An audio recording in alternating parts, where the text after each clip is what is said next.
Case number 317 on the calendar, the matter of Lagos versus Wade. Parties have been sworn in. You may be seated. Please have a seat. Mr. Wade, you own a bar? Yes.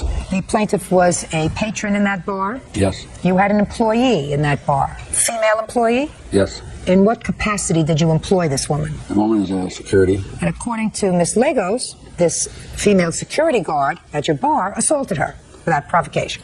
Now, there is some merit to her statement because the security guard pled guilty to assault, correct? As far as I know, yes. Let us take that as a given. She pled guilty and then she fled the jurisdiction after sentencing. That's what it says here, right? Yes. Miss Lagos said she was injured and she wants to be compensated. Correct. When were you assaulted in Mr. Wade's bar? On November 27th of 2003. Tell me about it. I was at the bar with a girlfriend. I have never been to that bar before. I went into the bar. I lost my friend. So I proceeded towards where I saw a bouncer at the exit. I asked him, what do people do when they lose their friends? He told me that I can try calling her on my cell phone, which I proceeded to do. And then afterwards, when I tried to come back in, he wouldn't let me back in. And so I was just inquiring on, well, how do I get back in? I'm lost. I've never been here before. And then out of nowhere, the security guard that came in, and she didn't know the conversation at all. And she just butted in and said, what's the problem? And I told her, I said, please don't talk to me that way. You don't know what's going on. And then out of nowhere, she'd hit me on the right side of my head. I started crying. I've never been in a fight before. I asked the bouncer to get me assistance. I felt dizzy. I felt like I was going to pass out. What did she hit you? What did she hit you with? A closed fist. The bouncer told me at that point to go home and drink it off. It happens all the time. They refused to call the owner. They refused to call any assistance for me. So I went on my cell phone. Another person who was there helped me walk to my car, and I dialed 911. Either one of you there that evening? Right, yes. Were you at the door? Yes. Step up. Tell me your name. Kevin Kinzis. How long have you worked for Mr. Wade? I'm a customer there. You were a customer? Right. A regular customer? Yes. How did it come about that you accompanied Mr. Wade to court today? Just I came back there and asked what happened. Came back I came where? back to the establishment and asked him what happened because I saw a bunch of stuff going on at the back exit. Well, what kind of stuff did you see going on, Mr. Kinsis? Well, I was leaving through the other exit, and I seen her going through this exit. Yes. And I saw the bouncer saying, you can't come in through this exit. And it just... And what? This girl came by and... Which girl? This security guard. Security guard came by and... She said, shut up, you bull dyke. And then, flicked her hair.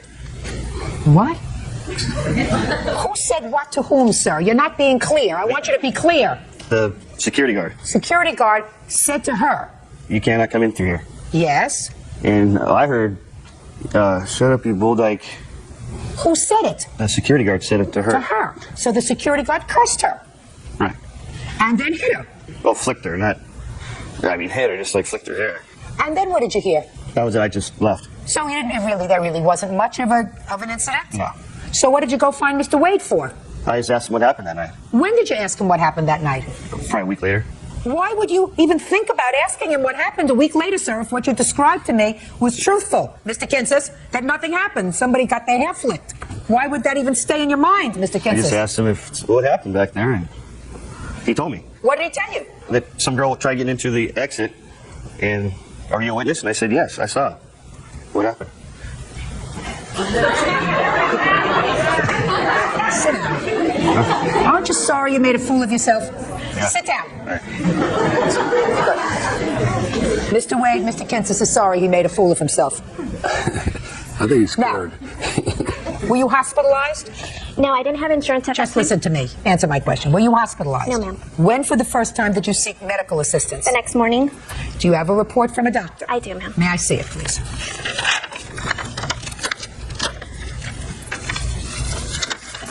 Can I add something? Yes. In case you can't read it, the last paragraph of this police report basically says the detective had a call because the... May I see the police Yes. report, please?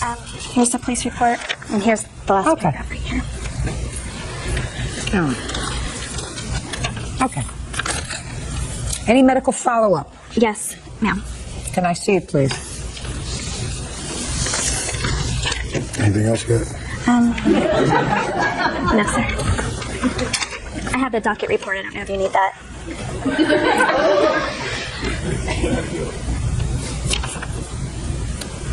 What's your last name? Dewberry. What are you doing here? I was the one that discussed this with her, settling. You work for Mr. Wade? Yes. Stand up, please. What did you discuss with her? I discussed going over her medical bills with her and coming up with a settlement for the incident that had happened. When did you first have your conversation with her? In July of 2004. When did Miss Mullen plead guilty? I don't know. When? She pled guilty at the end of April of 2004 by the district attorney. So what took you so long? Why did you wait until July? That's when I was first contacted by her. When had she contacted you, Mr. Wade? About June? Not before June, No. even though this incident happened in November. Right. Is that right? No, ma'am, it's not right. Judge Judy continues in a moment. According to the police, this lady was not intoxicated. She was not sloppy. What are you laughing at? Are you inappropriate or what? And later today, Women don't like to be made a fool of. Sometimes they cut your clothes in half with you in them. real cases, real people. Judge Judy. Julie Lagos claims nightclub owner Jack Wade owes for damages from an assault. Julie claims she was punched in the head by a female bouncer. Now, when did you first I first contacted him in December. He said that he was willing to work with me, but he was not going to settle with me for anything until he knew whether or not Lisa pled guilty by the district attorney. Sounds right. This lady didn't wait, sir, until June. She went to the doctor right away and she contacted you right away. That's not true. She told me in June. I didn't know that anything was going on. She called me and she told me she'd been there. And Let me tell you something, sir. Yes, sir. Ma'am. You see this gentleman over here? He came and testified a moment ago at your request. He said that he spoke to you a week after the incident, which would have been in December. Yes. And you asked him if he could be a witness. No, I didn't ask him if he would be with He me. volunteered to be a witness. No, he coming to me and he, no. Right? Right. Right. That's what he says, Mr. Wade. Volunteered to be a witness. Now, why would you need a witness if the plaintiff did not contact you from November until June? He came to me in December and he said, I was out there that night and heard his commotion, a bunch of yelling. And I said, did you see it? And he said, yeah. I said, what happened? He didn't know all the whole, why she was yelling all, just what he saw. Mr. Wade, you're pulling my leg, sir. No, I'm not pulling your Yeah, leg. you are, sir. You're pulling my leg. No, I'm not. Because this lady did not wait after she was assaulted in your bar 7 months before she contacted you to be compensated for the assault. Let's get over that. Because it doesn't make sense. And if it doesn't make sense, Mr. Wade, it's not true. No. Now, I have a document here in July that she faxed us stating the damage done to her in July on her own father's just one second. I'm not saying she didn't fax you that in July. I'm not saying she didn't contact you in June. I'm saying it was not the first time she contacted you. The first time she contacted you was prior to June. Now, when was your settlement negotiation with her? I started discussing them with her in July. What did you offer her? I didn't offer anything. I offered to go over the medical bills with her Yes. and come to some sort of settlement. She was first seeking $10,000. Yes. We met again, and we came down to a $5,000 settlement based on the fact that these bills were true. Okay, well, did you read the report from the detective? No, I didn't Well, the receive report from the that. detective indicates that the detective had conversations with a treating physician, whose report I do have here, who indicates that she was in fact injured, that the tenderness in her head was consistent with that injury, that in the opinion of the doctor, it was a result of being hit in the head. Okay? Now, whether she had medical bills or not, even if she had no medical bills, you're still responsible. You're liable. You hired somebody to work in your establishment who you shouldn't have hired. I don't know what kind of background investigation you did, but certainly you're responsible. If somebody walks into your bar and a member of your staff assaults them, you're liable. You're liable for her pain and suffering. You're liable for her humiliation. You're liable if she gets dizzy, if she has flashbacks, if she has nightmares. Don't you get that, Mr. Wade? I understand that. That's why we asked Kim to settle with her to see what the amount would be. Well, then let me ask you this question. So what was the amount that you ultimately offered her? They talked a discussion about $5,000. And if she So was what are ready- you doing here? If you offered her $5,000 and that's the maximum that this court can award, why are you here? When Kim went to settle with her, we said about 7 to 10 days that we'd check the bills and get back to her. Now, on the 9th day, she called Kim up, yelling and screaming at her, and said, if we don't have the money by 5 o'clock that day, the deal's off. Let me ask you a question. If you said you understood what I just said to you, that whether she had medical bills or not, she was assaulted in your bar by one of your employees, and you are responsible if she had a headache for 3 days, if she had dizziness, if she had tenderness in her head, which is consistent with the medical reports that are here from the detectives.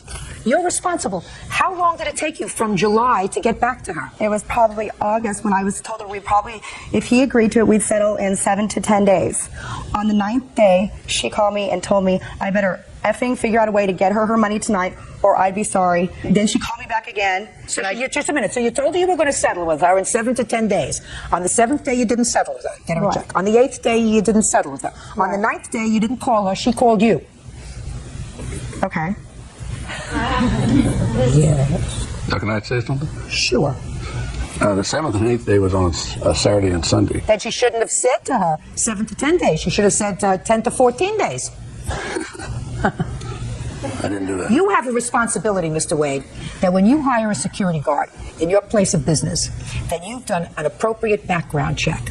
Now, I'm not going to ask you what kind of background check you did on this woman, because I don't think you did one. Because anybody who is convicted of assault and then takes off, this is not their first offense. This is not the first time that they have been involved in the law. That's your responsibility.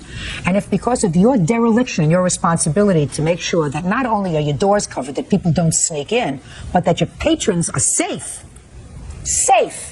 in your establishment, safe from being assaulted. Julie Lagos claims nightclub owner Jack Wade owes for damages from an assault. Julie claims she was punched in the head by a female bouncer. Now, according to the police, this lady was not intoxicated. She was not sloppy. What are you laughing at? Are you inappropriate or what? She said she filed a report the next day. I just heard her say that. On 11/27, date of the incident, I was dispatched. I officer was dispatched to South Manchester. Is that where you are, sir? Yes. All right. She was not intoxicated. That's the detectives. Why do you think this is funny? I'm not laughing at you. Good. Judge me for the plaintiff in the amount of $5,000. That's all. Parties are excused. You may step out. I am very excited that justice was served. I don't want to get into that. Words can't even say. I've tried again, and he played me, and now he's the one that got played. I didn't know what to say. He was slick and just didn't want to deal with Julie. I don't want to talk about that. On the last day, he told me, see, try and take me to court, and I took him to court, and I prevailed. I'm very upset about that. And now the next case. All parties in the matter of Andrews versus Amadon Danforth. Step forward, please. Homemaker Kathleen Andrews is suing her son's ex-girlfriend, 15-year-old student Leanna Danforth, and her mother, Amber Amadon, for the cost of a cell phone. Kathleen claims Leanna smashed the phone when she caught her son cheating. No. How old are you? 17. 17. Girlfriend? Former girlfriend. Yes. Your name? Leanna. Your name? Josh. All right, Miss Andrews, you bought Josh a phone. Yes.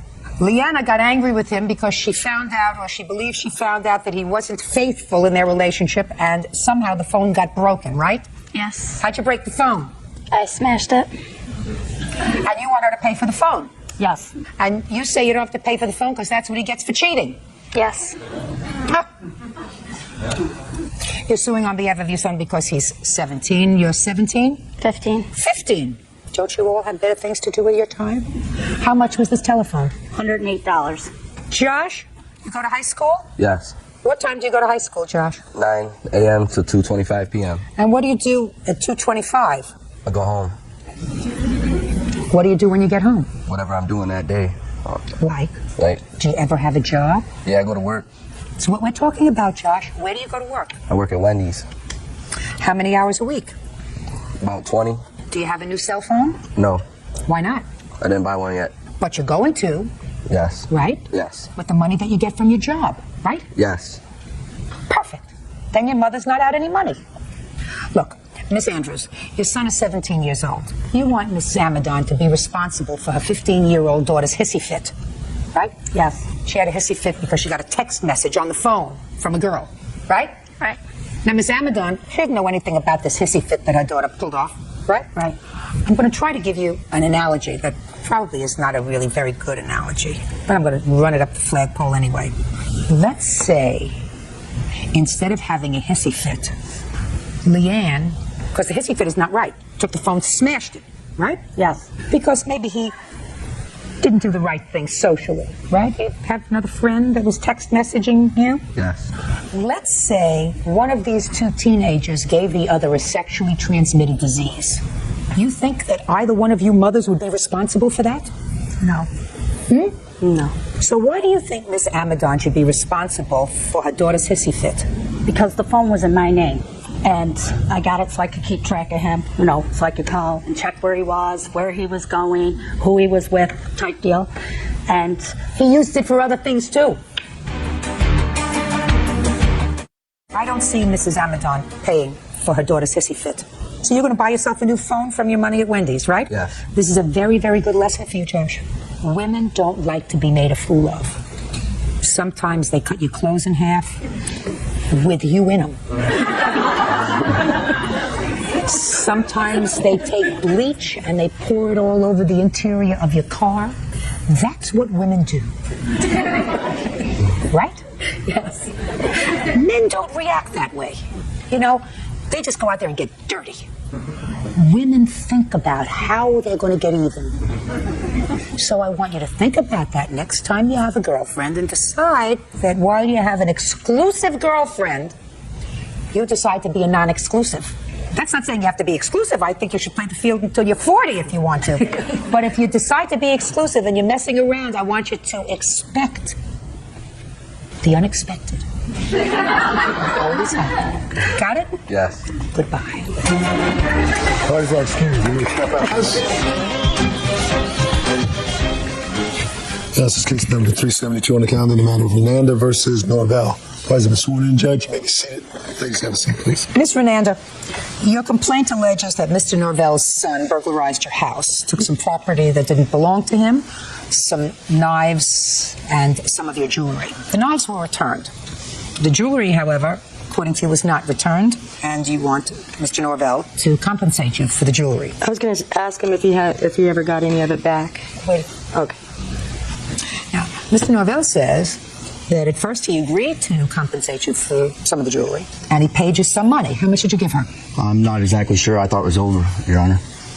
Around $200. How much did he give you? $125. But then he stopped making payments because he found out something. Now, what's your first name? Zachary. Zachary. How old are you, Zachary? 13. You know this lady? Yes, I do. You burglarized her house? Her boyfriend's house. What property did you take? Some knives and a bag that looked like drugs, so I took it. A bag with drugs. Yes, ma'am. I'd like to see it. You weren't there with your son, were you? No, ma'am. Good. So I want you to be quiet. See, I'm going to get all the facts, Mr. Norvell. Now, Zachary, is this the first house you burglarized? Yes, Mom. What made you decide to burglarize this particular house? For drugs. For drugs. What kind of drugs were you looking for? Marijuana. Why were you looking for marijuana, Zachary? Because I had a key made so I can enter the trailer to get drugs from one of my friends that lived there. Well, why don't you explain that to me? All right, well, one day he was staying there on the weekend. Who's he? Aaron. Who's Aaron? Aaron. For some reason, I don't see him. One of my friends that used to live there. So Okay, now this young man, Aaron, I understand from your answer, Mr. Norvell, is the plaintiff's boyfriend's son. Is that right? Yes. And his name is Aaron, and he stayed with you and your boyfriend occasionally. He stayed with his father, yes. Tell me what Aaron had to do with this, because this is your father's defense. Your father has a defense that, well, Aaron was part of this shenanigans, so he shouldn't have to pay for anything, right? And that's your defense. Yes, ma'am. Right. Good. And also I didn't the ask you fact- anything else. I just want you to just plant your foot firmly in your mouth. Now, Zachary, did you plan to take this stuff with Aaron? Yes. It's not an answer. Actually, at the time, yeah, I was hoping he would be there, but he wasn't there, so I went in looking for the drugs, and I took the bag that I mistook for the drugs, and it was jewelry, and I didn't need it, so I tossed it. What do you mean Aaron wasn't there, Zachary? Well, I thought he would be there because it was the weekend, and he stays with his dad's on the weekend sometimes. How did you get the key? He brought his dad's key that he gives him on the weekend, so he can go over there and unlock his dirt bike and stuff, and a house key is on it, so he had me make a duplicate of it. Why did he want you to make a copy? So we can enter the house to get drugs. Now, when you say you tossed this jewelry, where did you toss it, Zachary? On the side of a road, actually. What was inside? An old watch that was rusted up and a few earrings. Now, what made you think this was drugs? Because it looked like it was in the bag that the drugs is in, because he showed it to me for. Yes. The reason why he said before is because he broke into the house a couple days before he took anything. His dad gives him a key-making machine for Christmas or whatever. You have a list of the jewelry that was Yes, I there? do. This is a paper that he signed, too.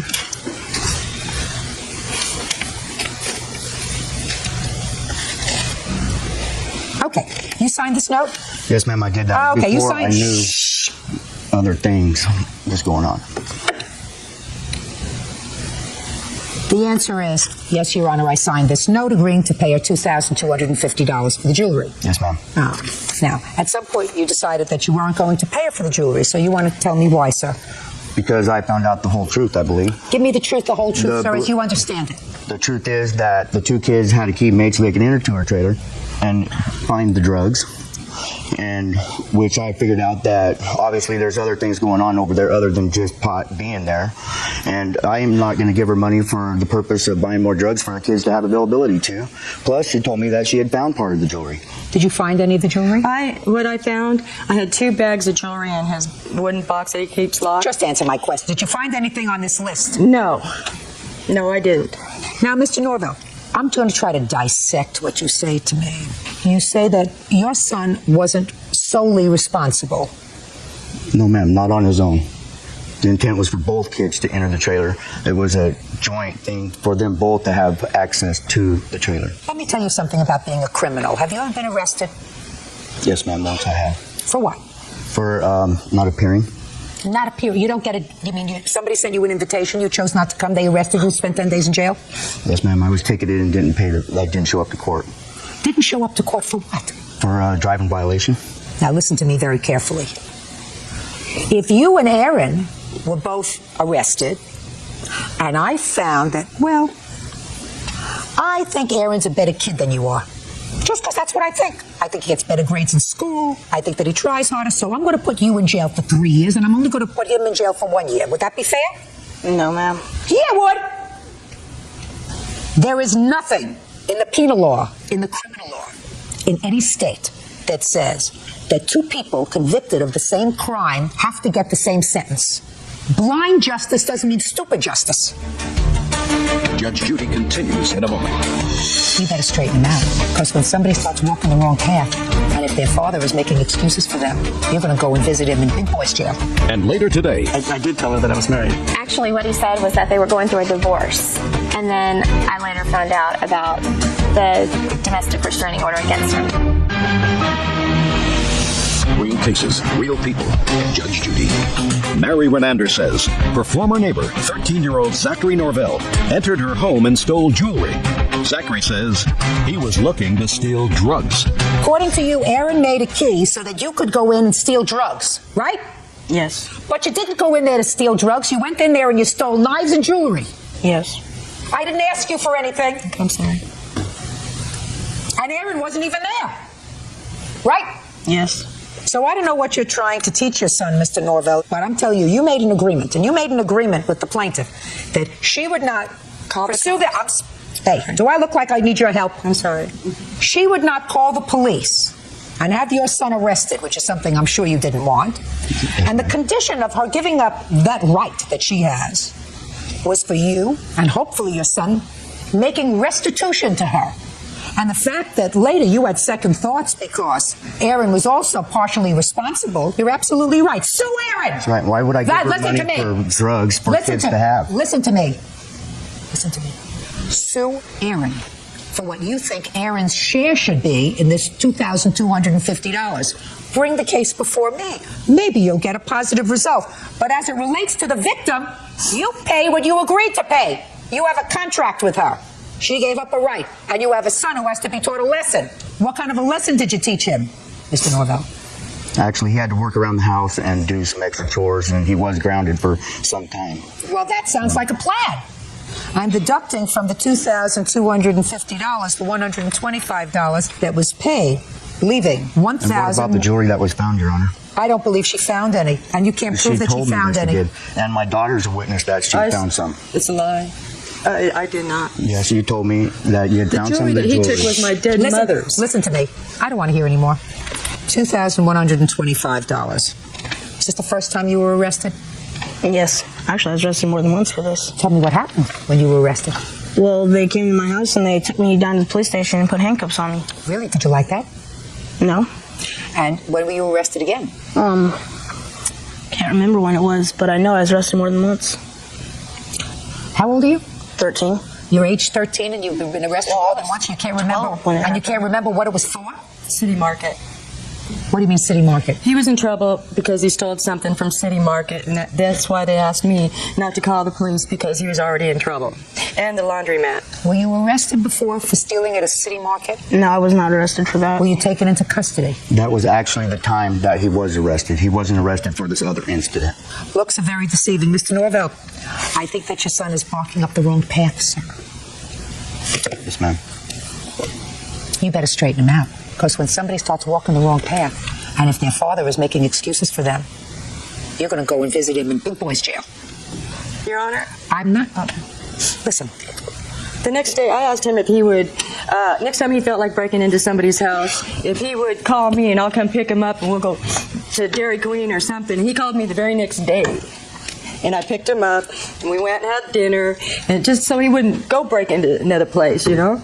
That's because I wanted to have fun. You think burglarizing somebody's house is fun? No, I wanted to go play PlayStation. Who else lives in your house, Mr. Norvell? My daughter, Lena. I'm sure that you're trying. You better try harder. Yes, ma'am. That's all.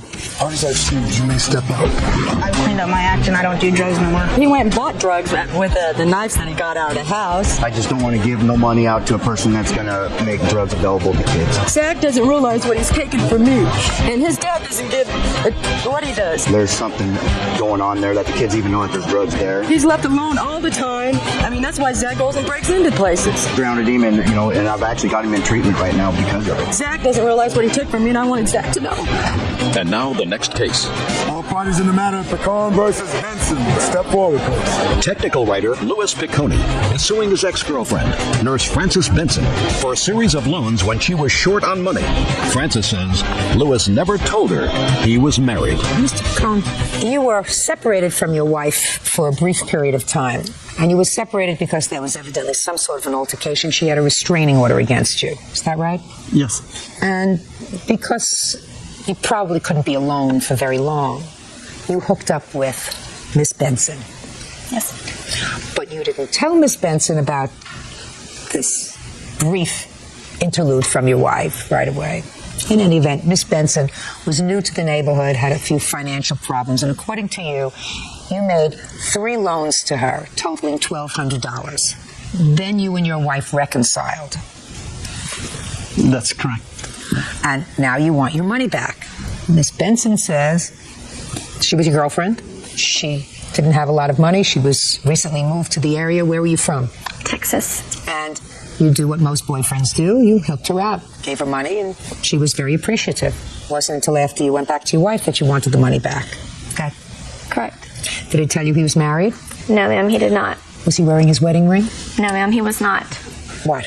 Well, I did tell her that I was married. I didn't have my wedding ring on, but I did tell her the situation that I was in. What situation did you tell her, Mr. Piccone? That my wife and I were separated at that time, and that I wasn't sure what was going to happen. That sound familiar?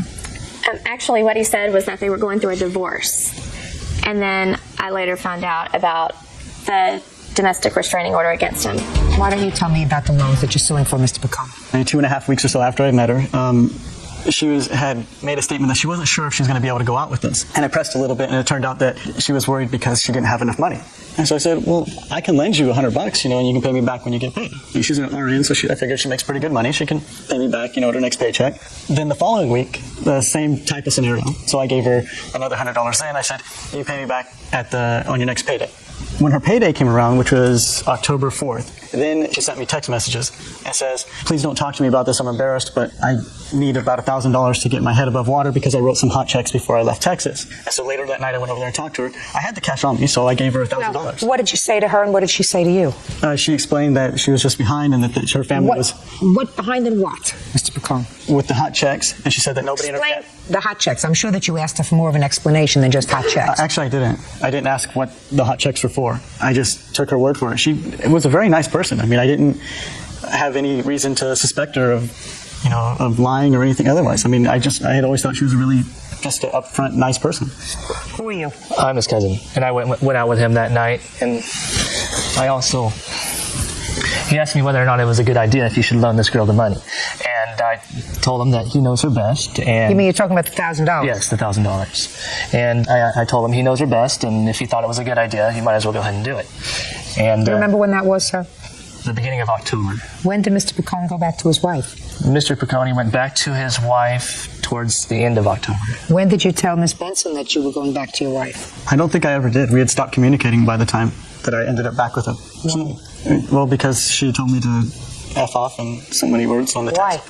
Why? Because she came out to the club when my cousin and I were out and brought his girlfriend to try intentionally to set him up just to catch him. She was really jealous, his ex-girlfriend. So there was a fight that night. And so you had an argument with her? We had an argument and then...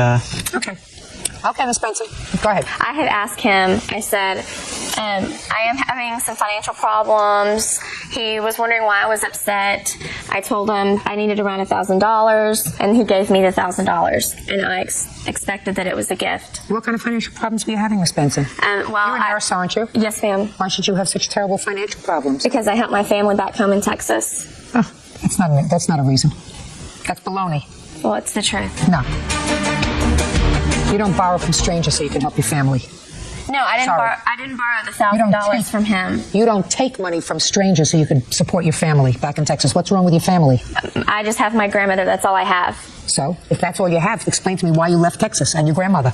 Because I got a traveling nurse position, which was supposed to help me make more money, and they were going to pay for my housing and everything. And so I thought it was an opportunity to get ahead. And so far, it's panning out, but what? I mean, so yes, now financially I'm okay. Great, then you pay him back. Judgment for the plaintiff in the amount of $1,000. That's all. As I excuse you, may step out. 320 on the calendar, the matter of Gaffney versus Hicks. Parties have been sworn in, Judge. You may be seated. Thank you. Have a seat. You're welcome. Miss Gaffney, the defendant is a friend or was a friend of your sister's. Correct. According to what I read, you were visiting at his home. Yes. Your sister was there? Yes. And maybe some other people. According to you, Mr. Hicks, for no apparent reason, assaulted you, causing you some serious physical injury. He was, in fact, arrested for that assault and ultimately acquitted, found not guilty. Yes. So you are suing him civilly for the injuries that you sustained. Mr. Hicks says that you, in fact, instigated this fight.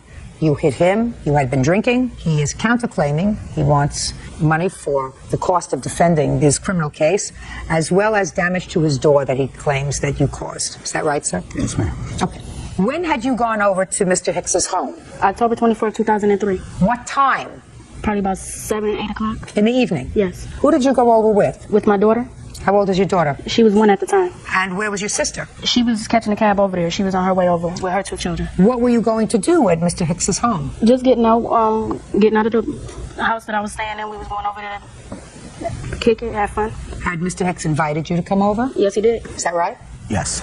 Okay. What happened when you got there, Miss Gaffney? What happened when we got there? Okay, we was sitting down. He went and got some beer. There was another girl there, and we was just at the time just talking, having fun. My sister came in. Her and the girl had left. I watched the kids while she was gone. All the time he was talking about this girl, how she was, just talking real bad about her. You mean the girl that your sister was with? Yes. So when they got back, my sister and her was in the room. And I went up in there and I asked the girl, did she want to move in with me? I told her she could pay me $25 a month and I let her stay with me. Okay, Mr. Hicks got upset. Did you know her? No, she was a friend of my sister's. And you had never met her before? No, I haven't. So you went over to her, never having met her before that evening, and said to her, would you like to move in with me for $25 a month? Yes, I did. How old are you? I'm 25 now. Who else lives in your home besides your daughter? Just us two, my daughter and my sister. Well, what did you know about this girl who you asked to move in with you? I didn't know too much about her, but my sister knew her, and I figured that she needed some help at the time. Okay, so you asked her if she wanted to move in with you for $25 a month. Yes. And then what happened? Mr. Hicks got upset. He told us that we had to leave. He grabbed my daughter by her arm, pulled her out the room. I got up, I asked him, why are you touching my child? And he grabbed me by my neck, slammed me against the wall, and slammed me on top of the glass table. And what happened to the glass table? It broke, and my back, I missed the skin off my back and had 7 stitches put in. So that's how your back was injured, because the glass top table broke? Yep. And what happened? There's another guy that was there. He came in, he grabbed Dennis up off of me, and I ran out of the room, ran into the living room, grabbed his phone, called 911. Grabbed whose phone? Mr. Hicks' phone. And the police came? Yes. All right, Mr. Hicks, let me hear your version of these events, sir. Your Honor, Miss Adams, who is Miss Gaffney's sister, right there, she was already at my home with her 2 kids. Miss Gaffney called my home looking for her sister. She asked, was her sister there? Does that sound right? Is that coming back to you now? No, it's not true. Okay, go ahead. So therefore, I stated, yeah, your sister's here. So then she asked, could she come over? I told her no, because of a previous incident that had happened. What was the previous incident? What the previous incident was her and her sister were at my home one evening, and she was drinking and everything like that. She went into the bathroom. A half hour had elapsed, and me and her sister started getting worried. So we finally got the bathroom door open. She was sprawled out on the floor of the bathroom, and my pills, my medication, I'm an epileptic, were on the floor as well. Bottle open, pills sprawled out. We dragged her from the bathroom into my bedroom, put ice on her, you know, tried to smack her to get her to wake up and everything like that. Finally, she woke up. So I had that incident in my mind. So you told her not to come over? Right. But does that sound like something that may have happened, Miss Adams? I have something to say. Miss Adams, listen to me very carefully. Yes. He's just described an incident where you had to go into his bathroom to retrieve your sister from the floor of his bathroom. Did that or did that not happen? Yes, it happened. Good. Now sit down. No. Okay. Go ahead. after that, everyone kept saying, no, man, come on, let her come over, man. So finally, I gave in. So what happened then was she came over. Everyone had started drinking and everything like that. The lady walked in. I'm calling her the lady. Okay, it's the same one she offered the $25 to for the room. Gotcha. She came in, looked at Miss Gaffney and said, ooh, she got a nice fatty. A nice what? Fatty. Fanny. Fatty. Fatty. F-A-T-T-Y. A nice fatty. What does that mean? Back Rear end. Okay. And smacked her on her backside. Okay? Miss Gaffney smiled a little bit. So then the lady, Miss Adams, they went into the bathroom for about maybe 5 minutes. They left. Miss Adams and the lady left? Yes, they left. Okay. So therefore, it was just me, Miss Gaffney, Johnny, Lanier. Okay? She was drinking and she was talking about the lady and everything. So me and Johnny, who knew things about this lady, tried to tell her, do not mess with her. Don't get involved with her. You know, she's no good. She will steal from you. She will rob from you. She has a Bad news. She has a disease, okay? Bad news. Exactly. Got it. She didn't want to listen, okay? She said, I'm grown. I'll make my own decisions, who I mess with, who I don't. So then I simply told Miss Gaffney, I said, okay, if that's the way you want it, fine. As soon as they come back, y'all can leave. Just like that. Judge Judy continues in a moment. They were in the room smoking marijuana. And so I patted her daughter behind the neck. And I said, you shouldn't be in here while they're doing that. Real cases, real people. Judge Judy.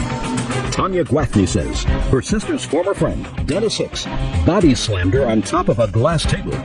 Dennis says Tanya hit him in the head with a beer can. Okay. So they came back. You mean Miss Adams and the lady? Right. Came back. And so they all went into the bedroom. So we're sitting outside and everything. What did you think they were doing in the bedroom, Mr. Hicks? I have no idea. Good. You know, that would be speculating on my behalf. I can't do that. So we were all just sitting outside and everything like that, you know, in the living room. Where was the little girl at the in the bedroom with them. So then I went into the room. I said, excuse me. I said, y'all got to go, man. I said, okay, you wanted him out. I said, y'all got to go. So I left, went back and sat on the couch. About 10, 15 minutes went by, came back again. I was just totally done with it then. I said, yo, y'all got to go or I'm going to call the police. Miss Gaffney stood up. Her daughter was right next to her. It was right near the door. So they were in the room smoking marijuana at that time, okay? And so I patted her daughter behind the neck. I did not grab her arm or anything. I patted her behind the neck and I said, hey, you shouldn't be in here while they're doing that. The lady screamed out, girl, don't let him touch your daughter. What he touching your daughter for? She got upset. She came in my face, she started hollering, she started cursing, took a beer can, hit me right upside the right side of my head with it, and started hollering, get off my daughter, get off my daughter. So what I did was I put my head down, I wrapped my arms around her, and I pushed her up against the wall. Okay? So she's still hollering and punching and screaming. At that time, the table was approximately about 1 foot from where we were. And she moved, she slipped, we both fell on the table. But her back hit the table. Yes, it fell on did. top of her. Yes, it did. And that's how it happened. Yes. Okay. At that time, my friend came, he lifted us off. She ran out. So then I came out, noticed that the cell phone was gone. So I figured she took it. So she was outside. So then about 15, 20 minutes later, I hear this bamming on my door. I'ma kill you. Bam, kicking, everything. So I'm looking through the peephole. Next thing I know, I see her with the phone in her hand. Bam, and she smashed the window. At that time, I just went back into the living room. Got it. So then the cops came. Oh, Cops came, you were arrested. You had a jury trial? it was not a jury trial. You had a bench trial for Yes, a judge. Yes. Did you put on a case, Mr. Hicks? Yes. Did you have any witnesses? I had 4. At the trial? Yes. You had 4 witnesses. Who Yes. testified at the trial? No one. Really? Yes, ma'am. Why is that? Because she had no witnesses. So she testified only at the trial? Yes. So you rested. After she testified, you rested. Yes. And the judge dismissed it. Yes. Got it. Okay. Now I'll hear you. He's lying about me trying to give him an uppercut, whatever, trying to hit him. Is he lying about you smoking marijuana in the bedroom? He's lying about that too. I don't believe that. I swear, he's lying. I admit I do smoke weed, but I didn't smoke weed. I ain't had no money that night. What were you doing in the bedroom? We was in a room talking. What were you doing in the bedroom? Talking. When Mr. Hicks came in and told you to leave, why didn't you leave? He came in there once and told us to leave. I just said And to you, listen to me Okay, very sorry. carefully. When Mr. Hicks came into the bedroom and told you to leave, why didn't you leave? We was going to leave. We had 3 kids. We had my nephew was on the couch asleep. My niece was in the room with us, and my daughter was in the room with us. And is what you're telling me that you or anybody else in the room wasn't smoking marijuana No, in there? he wasn't. Mm-hmm. I don't believe you. Can I say something? Sure.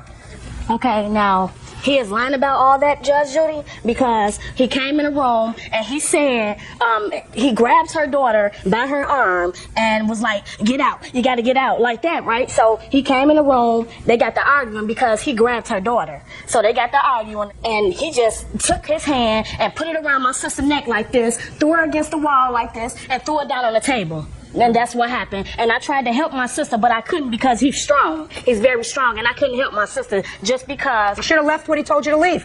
Left? He only told. Now listen to me. You should have left when he told you to leave. I understand what you're saying, Judge. Good. Now, so sit down. Tanya Gwatney claims she was assaulted by her sister's former friend, Dennis Hicks. Dennis says Tanya hit him in the head with a can of beer. What else? Pictures. Can I see them, please? I have pictures. Sorry. Picture of the table. And that's the window. Mr. Hicks, the time immediately prior to this October 24th date, was that the date that Miss Gwatney collapsed in your bathroom? No. It was the time prior to that. Okay. So there was one time when she came in, she didn't collapse in the bathroom. Correct. So why were you so adamant about her not coming over? Because I still remember that one time. But you had invited her over after that. Yes, but it was still on my mind. That doesn't make sense, Mr. Hicks. Okay. It wouldn't make sense to me if she had collapsed in the bathroom, which I believe she did. Okay. And I believe she probably opened up your pills, and your pills were hanging out there.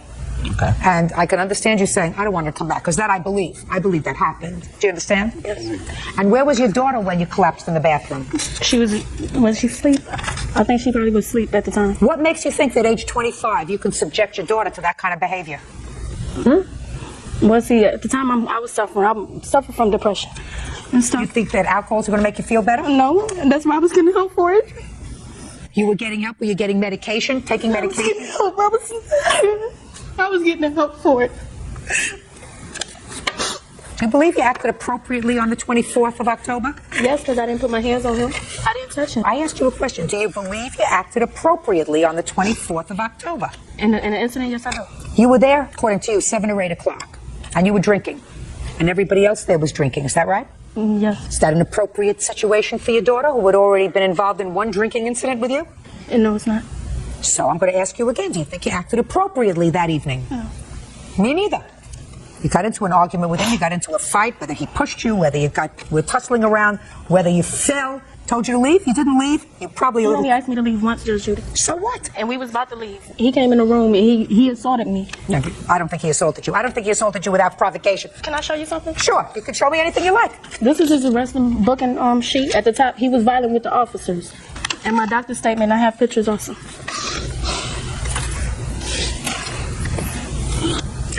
I'm looking into the photographs of the injuries from the glass. Are there any other injuries that you want to show me that are depicted in these photographs other than from the glass? The answer is either yes or no. No, ma'am. So you had no other injuries other than the cut from the glass, is that right? Right.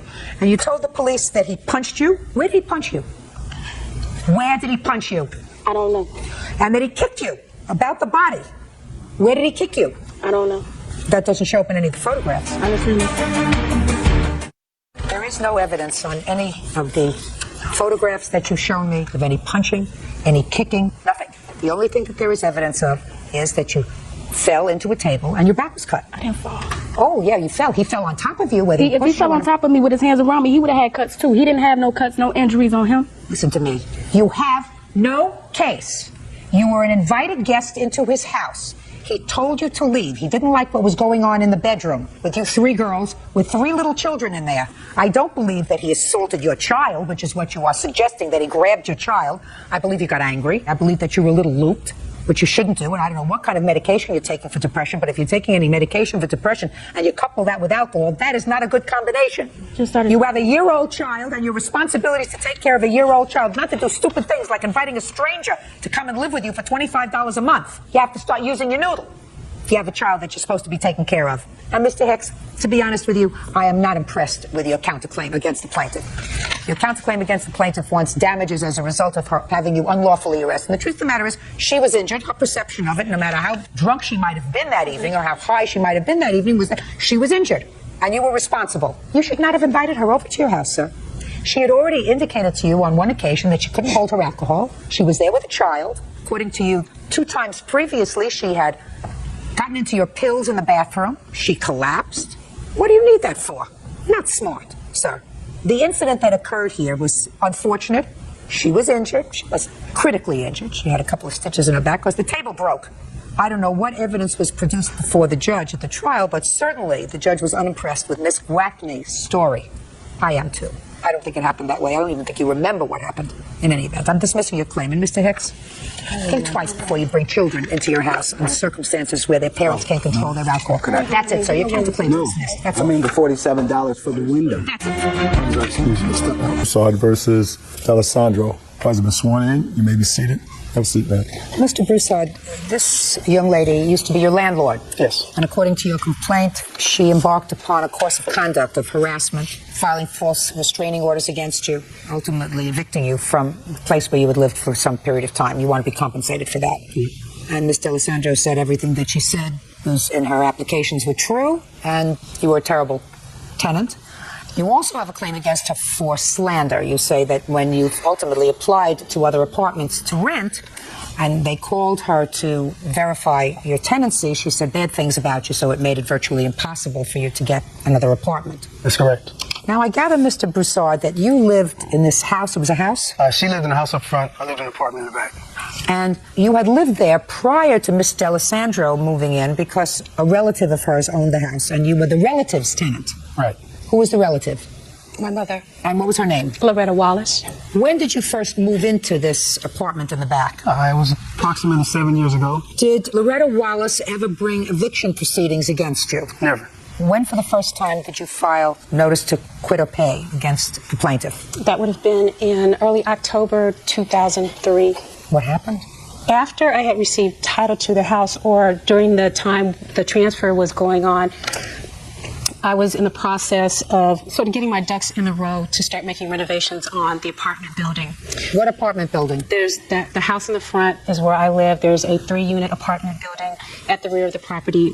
And you live in one of those units? Right. Go ahead. Everything was going smoothly as far as I was concerned, and I had actually started to make renovations in one of the other apartments and had told Mr. Broussard and his girlfriend, I said, look, I'm going to be doing the same thing to your unit at some point very soon, and, just to let them know what was going on and that I didn't forget about them. When you were making the renovations in the other unit, where were the tenants in the other unit? That unit was vacant, and the renovations were very extensive. Go ahead. So at the end of September, I was at home and I was watering the lawn, and Mr. Broussard came and knocked on my screen door and was complaining about the fact that water was getting on his girlfriend's car. And I told him, I said, you know what, just a minute, I'm on the phone. I'll be with you as soon as I can. he insisted, and he became belligerent, and I stepped outside of the kitchen because I was going to go to the back and simply turn the water off just to get him off of my back. And then he engaged in this verbal tirade in my face so close that he started to spit on me. And it was at that time, it was like, okay, you know what, that's it. You know, I had to do what I felt I needed to do in order to ensure my personal safety, because I was living on the property at the same time, and I didn't feel comfortable with him being there anymore, let alone the fact that he and his girlfriend were going to have to move anyway, because I was going to have to gut the unit to renovate it. Got it? Got it. I didn't have any problems with them. And Let me ask you this question, sir. You want to give me your version of what happened? Yes, I do, ma'am. On that date in Part October? of that was true. She did have the sprinklers up real high. And she was home. I went and knocked on the door. I said, Maria, you're soaking our cars. And she looked at me and she said, well, you should have moved them, and slammed the door in my face. And I was shocked. I guess I was holding the screen door, and I must have closed it too hard. And I really upset her. Next thing I know, she comes flying out the door, getting in my face. Now, she's a woman, challenging me as if she's a man. We exchanged a few words, a few unpleasantries. I won't lie about that. But I never put my hands on her. And I called myself, so you know what? Let me get away from her before she says I did something to her, before somebody sees me arguing with a woman. As I'm walking away, her boyfriend comes flying up. And I'm walking away going to my house. He comes and gets in my face, and he says, well, basically, Derek, you and Denise have to move. I said, who are you? He said, that's my girlfriend. I said, stand up straight, please. I said, well, this doesn't concern you. I said, I can stay as long as I want to. You don't have anything to do with this property. It doesn't matter. I said, get out of my face. So I turned and I walked in the house. And me knowing her, the type of person she is, I knew she was going to do something treacherous, you know, by the first of the month. We decided we're going to make sure this rent is due exactly on the first. I don't want any funny business with her. Well, we paid our rent on the first. She accepted the rent. I have a canceled check. I have a receipt. Please. Alessandra, did you speak to an attorney before you decided that Mr. Broussard and his girlfriend were going to have to move so that you can do renovations? Yes, I did, ma'am. And did the attorney tell you that you can't have them move just because you decided to do renovations on their unit? No, he did not. He should have. Well, and that was, ma'am, that was not the reason why I proceeded with the eviction proceedings against Mr. Broussard. No, it was not. Oh, yeah, it was. No, it was not. The coincidence of you renovating one apartment and then saying to me a moment ago, and he was going to have to move anyway because I was going to totally gut his apartment. Oh, no, he wasn't. I'm sorry, ma'am. Oh, no, he wasn't. The reason why I filed for eviction against him. That's the exact reason, because that's what the lawyer probably told you. No, he did not. There has to be a reason for you. Miss Alessandro, I want to tell you something. You think you're smarter than I am? I do you not, are ma'am. not. You are not. And I've been a judge for a very long time, and things usually happen in a rhythm. And let me explain the rhythm to you that is factual. Fact is, he lived there since 1997. Fact is, between 1997 and 2003, neither you nor your mother before you had occasion to file any kind of charges against Mr. Broussard or his girlfriend. Fact. The same month, according to you, that the title passed to you in the house, you decided to get your ducks in the water and remodel the unit behind the house. And according to you, he came and got in your face on that day, and you decided you had to do something to get him out because he was going to, according to you, quote, a moment ago, he was going to have to move anyway because I was going to gut the apartment. That's what you just told me. Those are the objective facts. And what you would have me believe is that all of a sudden this man who had been a reasonable tenant for 7 years became a psychopath. Judge Judy continues in a moment. You just said to me the reason I gave him the notice to leave was because I felt unsafe. Well, what is it? Rent or unsafe? Think hard. Rent, unsafe. And later today. I was pushed to the ground like this. I felt feet kicking my head and my neck. And when the cops arrived, what happened, sir? They cuffed me for drinking and being underage. Real cases, real people. Judge Judy. Derek Broussard says former landlord Maria D'Alessandro had him falsely arrested for violating a restraining order. Derek also says after he moved out, Maria slandered him to potential landlords. On October 1st, he gave you a check, stated September 30th. Yes. I have a receipt for it. Yes, Did you ma'am. file a notice to quit because he had not paid rent? No, I was advised to file the 3-day as well as the 60-day based on the fact that Mr. Broussard was habitually late in paying his rent over Just a period of a time. second. So what you're telling me is that you filed a notice for him to vacate the premises, not because he was late in October, because he wasn't late in October because he paid you the rent on time, Right. but because it started to bother you that before that he hadn't paid his rent. It didn't bother me. It didn't bother me, and it didn't bother what did me, you and it didn't file- bother my mother. So at what did all. you file a complaint for? I filed the complaint because I felt unsafe with Mr. Broussard being there after he verbally attacked me. Then what I'm saying to you is, you're not following me, madam. What I said was, He didn't bother anybody before, didn't bother your mother before, didn't bother you before. When he started to bother you was in October when you decided to make renovations on the apartment. And those are the objective facts. I did not make the decision in October, ma'am. I had started the work on the unit earlier in that summer, approximately June or July. On his unit? No, because they were still in it. I couldn't do it. Right. But that is not the reason why I filed eviction against them at all. I don't believe My mother, I have evidence in here that shows that prior to 2003, Mr. Broussard had a record, a pattern of actually tendering checks that came back NSF. You just told me, madam, you got to keep your story straight. I'm speaking and you're not listening. You just told me that the reason you gave him the notice to quit was not because of rent. You just said to me the reason I gave him the notice to leave was because I felt unsafe. Well, what is it? Rent or unsafe? Think hard. The rent was not the issue. Okay, now the rent was not the issue. Is that? I'm speaking. The rent was not the issue. Can I see your notice to leave? Do you have it? It's in there. And here's the. Just a minute. Shh. Well, you certainly say here that the reason you gave him the notice, madam, was because of rent. On what document is it? Take a look. I will say, in my defense. Just a second. Pay attention to me. What's the reason you give in the notice for him to leave?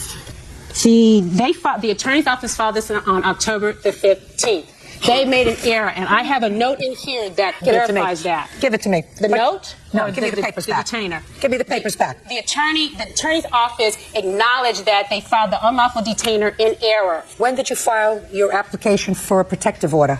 October the 24th. So, October 15th, they acknowledged they made a mistake, and they withdrew that. No, not on October the 15th. They did not acknowledge that they made the mistake. I did not know that the unlawful detainer had been filed until the morning of October the 21st, and I have a copy of that paper in here. Oh. Now, on October the 21st, when I called the attorney's office to say, what are you doing? I called you on October the 2nd to tell you that they had paid their rent in full and to remove the 3 days and maintain. So you told them that on the 21st of October. That was the only time I knew that the unlawful detainer had been filed. Listen to me carefully. So now we get to this objective data. The objective fact is that on the 21st, because you knew that you couldn't get them out because they had in fact paid their rent, right? That's not 3 days later, you filed a protection order against them. Now let me see the allegations on which you based the protective order.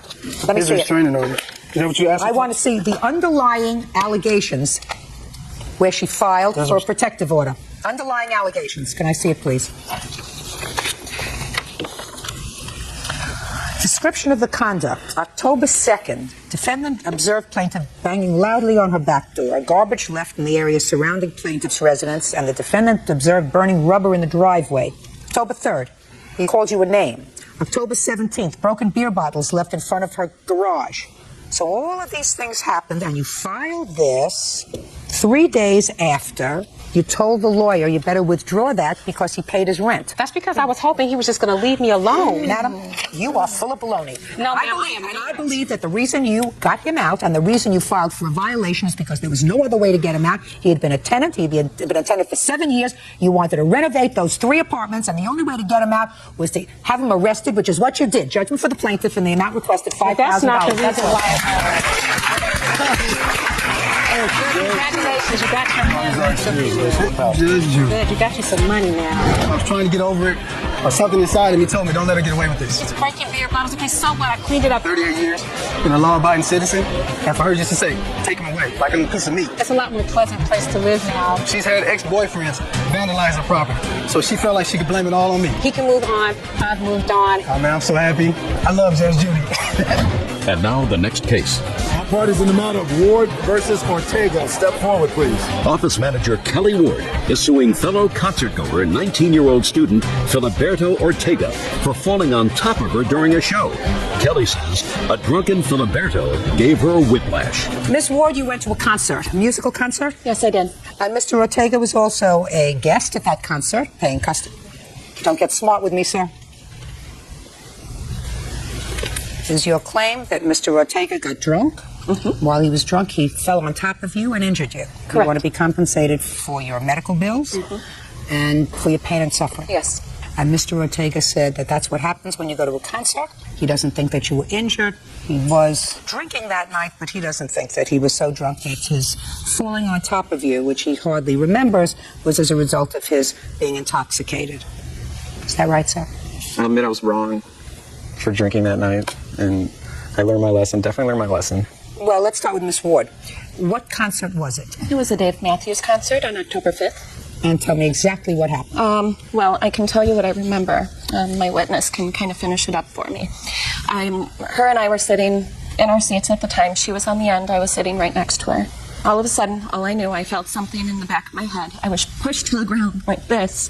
I felt feet kicking my head and my neck. And from there, it was kind of a blur. Then you can pick it up from there. Tell me your name. Lori? Lori what? Langdock. What did you see? At first I felt something hit the side of my arm, and I thought maybe she was trying to get my attention. So I turned and looked at her and saw her slumped forward in her seat, and I saw the defendant's legs on top of her head and her neck, and his body was to the seat to her left. And I had to kind of pick his legs up off of her, and he kind of fell farther over. Then she sat up just a little bit, and I just kept asking her if she was okay, and then he pushed a little bit past her and he kept falling back on the both of us, so I had to kind of help hold him up until he got right in the stairwell there, or in the stairs, and then I let go of him and went back to her. You have any medical bills? Yes, I do. Can I see them, please? Sure.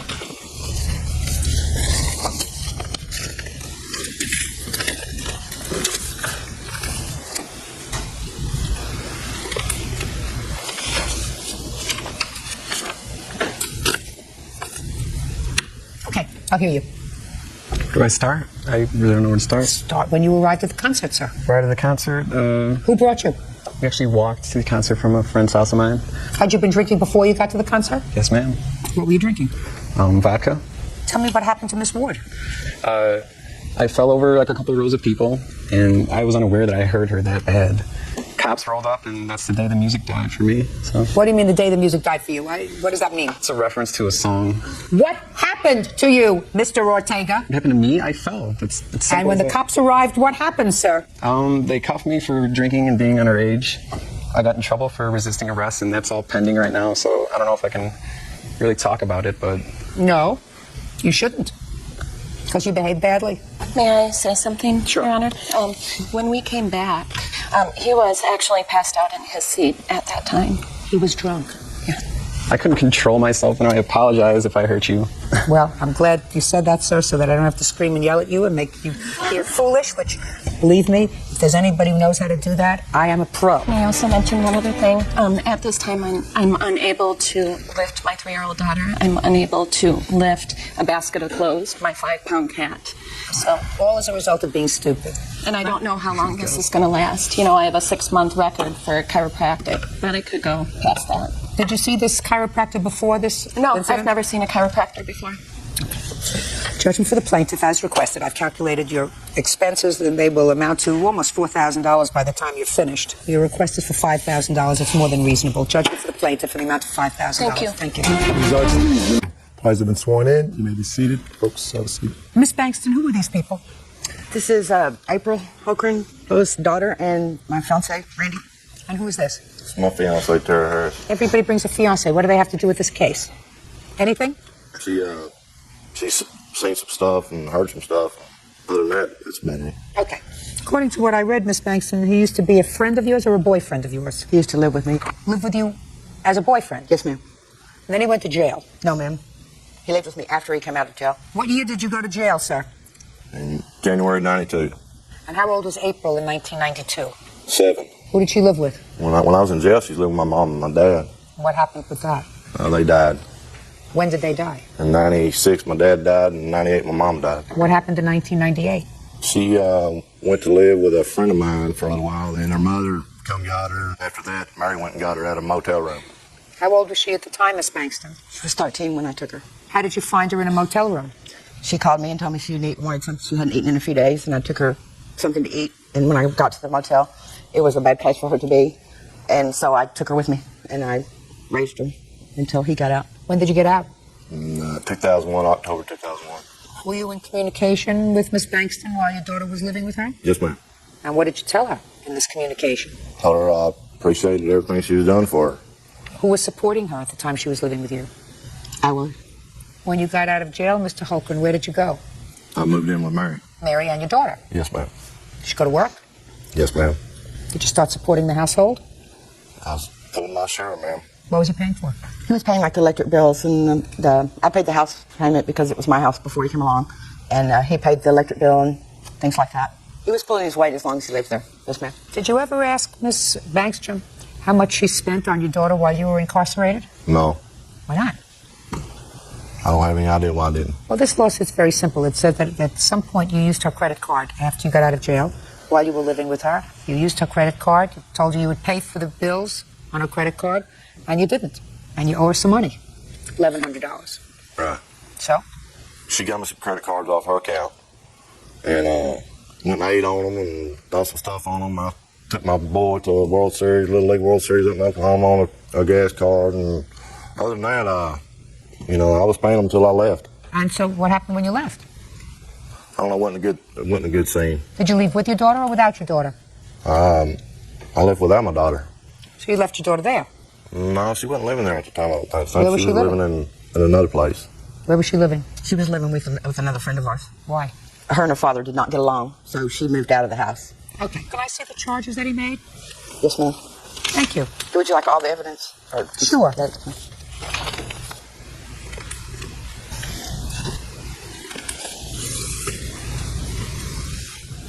Golden Corral. That's an eating establishment. Japanese Palace. Another eating establishment. I have several eating establishments that we ate at on my credit cards too. Well, this is a lot of eating out. It's been 10 years since I ate out anywhere, so we kind of ate out pretty regular. So why don't you pay for it? Well, I really don't feel like I owe her anything on that, because I've done some other things, I wasn't trying to get anything from her that I done over there. I mean, Well, give me an example, sir. I put a storage building in her backyard. It was like $900 something bucks. I helped put a central air and heating unit in her house. That was labor on there. I put some electrical work in the garage and stuff. Well, how much do you think it takes to support a teenager, sir? A month? Quite a bit. Listen, if you have a large golden retriever, you can't take care of a large golden retriever for less than $100 a month. So would you say it costs $200 a month to take care of a teenager? At least. Let's try 3. Yeah, probably. 14 months, right? And she was there 14 months, and you didn't pay any support, right? So why would you stick her with $1,100 worth of bills? The bottom line is that it was kind of crazy over there. Just several things that happened, and she wrecked my motorcycle and all that. Right She there. what? She wrecked my motorcycle. She wrecked your motorcycle. I couldn't understand. She wrecked your motorcycle. How'd you do that? Well, she took off on it and crashed That he it. wouldn't even had if I had not financed it for him. And I was without the motorcycle for 3 months. I paid $500 a month on that while I was in the shop. $6,500 a month. Well, did she do that on purpose? Well, I told her not to get on it because she never rode one before, and she took off on it on her own wheel and crashed it. Hurt herself real bad. And then right before I got the motorcycle, I was going to refinance the motorcycle because she kept hounding me about getting it refinanced. But she was on a loan. Right. Well, she asked you to refinance it because she didn't want to be on the loan. Right. Well, that sounds right to me. Well, I finally did that, and the day I was going to refinance it, she called me and told me that she wasn't going to sign off on that loan until I give her $1,000. And I said, well, I ain't give me $1,000. And I went up there and traded it in and got it out of her name anyway. What a prince. This is your fiancé. Is there anything you want to say to me? Yeah, do I need to stand up? I just have one comment, and that is whenever he went to refinance the motorcycle last year, he got his credit report and got it back, and it was about that thick, where he only had 4 credit cards in his name that he had gotten since they split up. Well, this had 18 open accounts on it. We're not talking about the charges for those. I know, but what I'm saying is... What's your name? Tara Harris. Miss Harris, how old are you? 32. You have children? 1. How old? 12. Who supports that child? Me and him support him, and I get child support. Get child support from the child's father? Yes. Had child support every month? No, ma'am. Every week? No, ma'am. How often? Supposed to get it every month. Yeah. And what happened? He's been living at my house. He was with his dad. He's been living with us for the last year. Oh, so before that he was living with his father? Yes, ma'am. Were you paying child support Yes, to his father? How often? Out of every paycheck, weekly. Now, when you don't get child support from his father, does that annoy you? Yes, ma'am. And that child is biologically related to you? Correct. And biologically related to his father. How do you feel about somebody who doesn't feel any responsibility to somebody who supports their child for 14 months? She lived with me for 5 years before he got out. 5 years. And pays for clothes, doctor, shoes, vacation, everything else. And doesn't say, as soon as I get out, I'm going to start paying you back for whatever you laid out, because I know that that's my responsibility. Think that kind of person has good moral fiber? Actually, I think Bubba does have good moral fiber. He just, he didn't work for 10 years. He didn't have the money. Well, he does now. Yes, ma'am, he does, and he So really just appreciates. Just a second. I don't care if he appreciates. You got to put your money where your mouth is, honey. Appreciating is not good enough. How could you say he's got good moral fiber? He's working now. And if his child was supported by a stranger for 5 years, and not only supported by, but nurtured by, stayed with, took care of when she was sick, whatever else, you start paying that back. You start saying that was my obligation. And because I committed a crime doesn't mean that I don't have that obligation. So instead of not paying her support, now, I'm not talking about a year ago or 2 years ago, I'm talking about now. Instead of supporting your child, to whom he is not obligated in any way legally, you should send that money to her. She's not even suing for that money. I would love for her to do that. All she says is he used the credit card, $1,100. And that he should pay. Don't you think he should pay that too? Minimally. No, I don't think he should pay that credit card debt. You think he should pay her supporting his daughter? He's probably, I would say that he's probably responsible for that. Well, she's not suing him for that.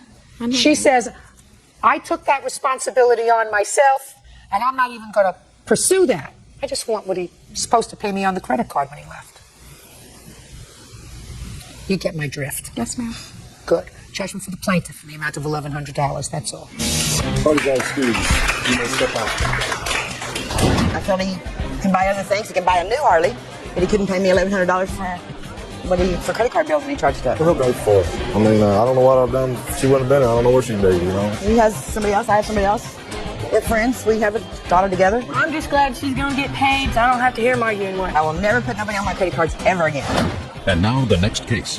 All parties in the matter of 48 versus Cratterville, step forward, please. 22-year-old mechanic Timothy Fournier is suing his former live-in girlfriend, 18-year-old Laura Cratterville, for rent and for damage to his property. Laura claims she paid her rent in cash. Mr. Fournier, the defendant was your girlfriend. You lived together for a while. It is your claim she owes you some money for rent and property that you claim she destroyed of yours. The defendant says that she gave you money every week and that whatever property she had of yours she returned after she received a telephone call from the police. When did you and the defendant move in together? And what kind of property? We moved into an apartment on September 1st. And whose name was the lease? Both of ours. Have a copy of the lease? Yes, I do. Can I see it, please?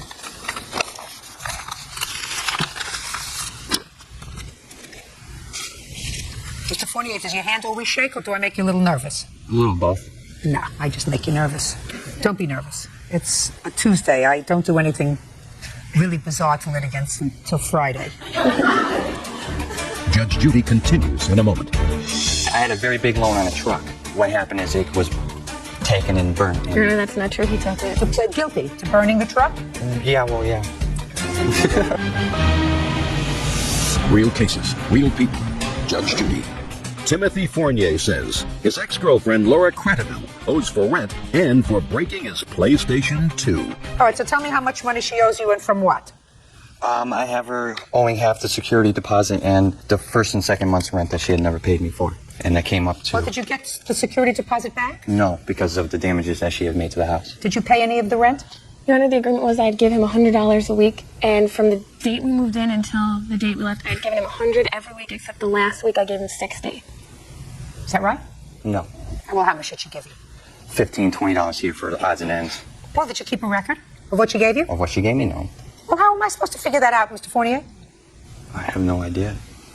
But I Me neither. But I did not... Me neither. When two children want to play house and then it doesn't work out, you come into court and you say, here, this is my problem, you figure it out. Well, that's not the way responsible people behave. Did you keep a record? No, Your Honor. When did you separate? The day we moved out, on November 15th. Tell me about it. We had gotten to an argument that spawned from an online, me talking online about certain people, and then it spawned into like this big giant argument where insults were thrown back and forth. So finally we had decided to break up. Okay. And I was planning on leaving, so I called my mother so I could pick up my brother's truck. when I went down there to get my brother's truck, and my dad had met me to help me move all my stuff out. When I got there, the house had been ransacked and the door was left wide open. Can I see it, please? The door was not open, and the house was not destroyed except from what he had taken with him. And that's what the apartment looked like when we had got back. You made a mess, madam. No, Yes, you did. The house was a mess before. Oh, we no. broke up. You made a mess. You made a mess. Absolutely. What? It looks like all her clothes. A lot of things would look like they're ransacked and thrown around the house. That's the way the house always looked. No, it really looked did. like that. No. That's the bedroom. We didn't have anything in there but clothes. We didn't have a bed. We didn't have nothing. Nobody lives like this. Except maybe a 14-year-old. We really did. Well, you should have been neater. Should have been. Okay. How did you get out of this lease? I'm curious. She had signed herself off the lease, so what I had done is I was claiming bankruptcy, so I added that to my bankruptcy. Why were you claiming bankruptcy? I put myself into a lot of debt. How old are you? 22. How did you put yourself in so much debt that at your age you have to declare a bankruptcy? I was charged with burning my truck and attempting to fraud. So then when I pled out, I couldn't claim it. So you're going to have to be more specific with this. Are you being very circumspect? I had a very big loan on a truck, and then what happened is it was taken and burnt. And Apparently that's not true. He took it. You had a truck that was on a lease. Yes. And you owed a lot of money on it. Yes. And it broke down? No, it was crashed and burned. You were charged with it and you pled guilty to burning the truck? Yeah, well, yeah. Okay. And then you had to make restitution Yes. for the truck. And how much did you owe? I owed 18 on the truck, 18,000. So you stuck the leasing company with $18,000. Yeah, I mean, What do you mean, what, yeah? I mean, they came after me and I went bankrupt. What do you think? Do you think somebody comes down and gives the leasing company $18,000? When you declare bankruptcy, if you owe somebody a debt and you declare bankruptcy, what that means is that they're now stuck with a truck that you burned. Yeah. Who advised you to do that? Your father? You didn't advise him to do that, did you? No. I should hope not. So what you're telling me, sir, is what you did was you decided to lump the whole thing together. That when you declared bankruptcy for this truck, you also lumped together the broken lease. Yeah. And you expect sympathy from me, is what I'm asking you. No, I'm not expecting sympathy. Ah, perfect, good. All right, so what property do you claim she took or destroyed? She had taken my PlayStation 2 that night. Good. Now, she says in her answer that she returned it to you. She did, but it came back broken. Where did you get the PlayStation 2 from? Sears. And you put it on your credit card? Yes. You declare bankruptcy on that credit card, too? Yes. Get out of here. Is he playing with a full deck? Yes. Does he not understand a concept of morality? Yes, he does. Well, it's not evident here, sir. He took advantage of Sears by lumping them into his bankruptcy rather than paying off the credit card. And now you're suing her because you want the money. I assume if I give you the money for the PlayStation that you broke, you're going to give it to Sears, right? No. Get out of here. Oh, goodbye. Have a happy life. Dad, you got a lot of work to do. He's 22. Maybe still salvageable. Goodbye. Judge Judy, you may step back on the calendar in the matter of Mohajer versus Ramos. Parties have been sworn in, Judge. You may be seated, sir. Mr. Mohajer, according to your complaint, sir, you and the defendant had a relationship and have a child together. Yes, Your Honor. And while you were together several years ago, Miss Ramos didn't have sufficient credit to secure a credit card in her own name. You agreed to get one for her, and the condition was that she would make the payments on the card. You and the defendant were living together at the time. And when you broke up, she stopped making payments on the credit card, leaving you a balance of almost $2,000. You want her to make those payments. Yes. Plus, you have a complaint against her for harassment, which I will give you about 30 seconds to talk to me about. Miss Ramos says that she spent a fortune of money on daycare for your son, that you finally were ordered to pay child support. She hasn't seen any child support from you since the order was made in November. That's her defense. When did you live together? From when to when? As of December 2002, all the way till July of 2004. And when was your son born? December 2002, on the 30th. And when did you get this credit card? Back of August 2003. And from August of 2003 until you separated in July of 2004, Who paid for that credit card? She did. Solely. Yes. Is that correct? Yes, Your Honor. When did you stop making payments on the card, Miss Ramos? I stopped making payments after August 10th was my last payment. Why? I don't owe him anything anymore. We're not together anymore, and I've paid over $9,000 in daycare. He has not helped me out in any way with my son, even when we lived together. Well, Miss Ramos, you originally had an agreement with him, and your agreement with him provided that if he got you a credit card, you would make the payments. Because you had made the payments, according to you. You'd made the payments until August of 2004. That's what you said. I never asked him to apply for the credit card. That's not the issue. He was never helping out. He said, I got this card for you. Since I can't help you out with groceries or clothes or anything else, we'll use the credit card and we'll pay half and half every month. That was the agreement. I did not ask him to apply for the card. So is what you're telling me that you were each paying on this credit card? No, I ended up paying it because he's a car salesman and he never made enough money. He only had enough money to pay for his new boat. He didn't make that much money. Who did you live with? We lived with him and his father and his aunt. And so you lived in his home? Yes, with his family. Who paid rent? Often he would pay $500 a month to his father, but he didn't pay every month. Your Honor, I have checks that show Just a second. Making excuses, Miss Ramos. If you made payments on this credit card from the time you got it in 2003 until August of 2004, then that supports the plaintiff's statement that you agreed to make payments on this credit card. The charges on the credit card were purchases that were made for myself, for him, and my son. All the stuff was stuff for the three of us. That was when we were together. And now that we're not together, I don't see how you can come back and sue me for stuff. Let me see the bills on the credit card, please. While you were living with the plaintiff, what other household expenses did you pay for? I got the groceries. Okay. And the clothes for my son, and the bottles, and the formula, and all that stuff on the credit card, and I paid it every month. Okay. I paid for daycare. Just a minute. What are these charges for American Furniture Mart in Dallas, 363? What is that? That was furniture when I needed to move out from his home. I had to buy furniture for my new apartment with me and my son. So you expect him to pay for that? I actually made a payment after that on August 10th for $400 to cover that. Well, that doesn't cover the $306 and $363. What's the other one? Supercenter. Groceries and stuff for our new apartment. I had to get out. It was a very bad situation. Well, that doesn't mean he pays for it. That's what happens when you're not married. Bad situation, you have to move out. I would trade in to pay $500 a month any day over paying the daycare, the bills, the grocery, and all that stuff. Listen, Miss Ramos, you went to family court to get an order of support? Yes, we did. And you've gotten an order of support. An order of support was made by the family court in November. Have you paid that award? Yes, I have indication letter here showing my child support that I paid. Her lawyer failed to get an account number May I see it, please? set up, so the checks that I sent were sent back. And I had to beg and plead with my lawyer to get a hold of her lawyer, but her lawyer refused to contact us back. So I finally received a letter on January the 8th showing that finally they set up an account number. So I know the checks were mailed out actually about a week ago. Your Honor, I have where they now are going to garnish his wages because he has not made those payments. She'll be receiving those, they said, within the end of the week, if not for some. I believe he sent them.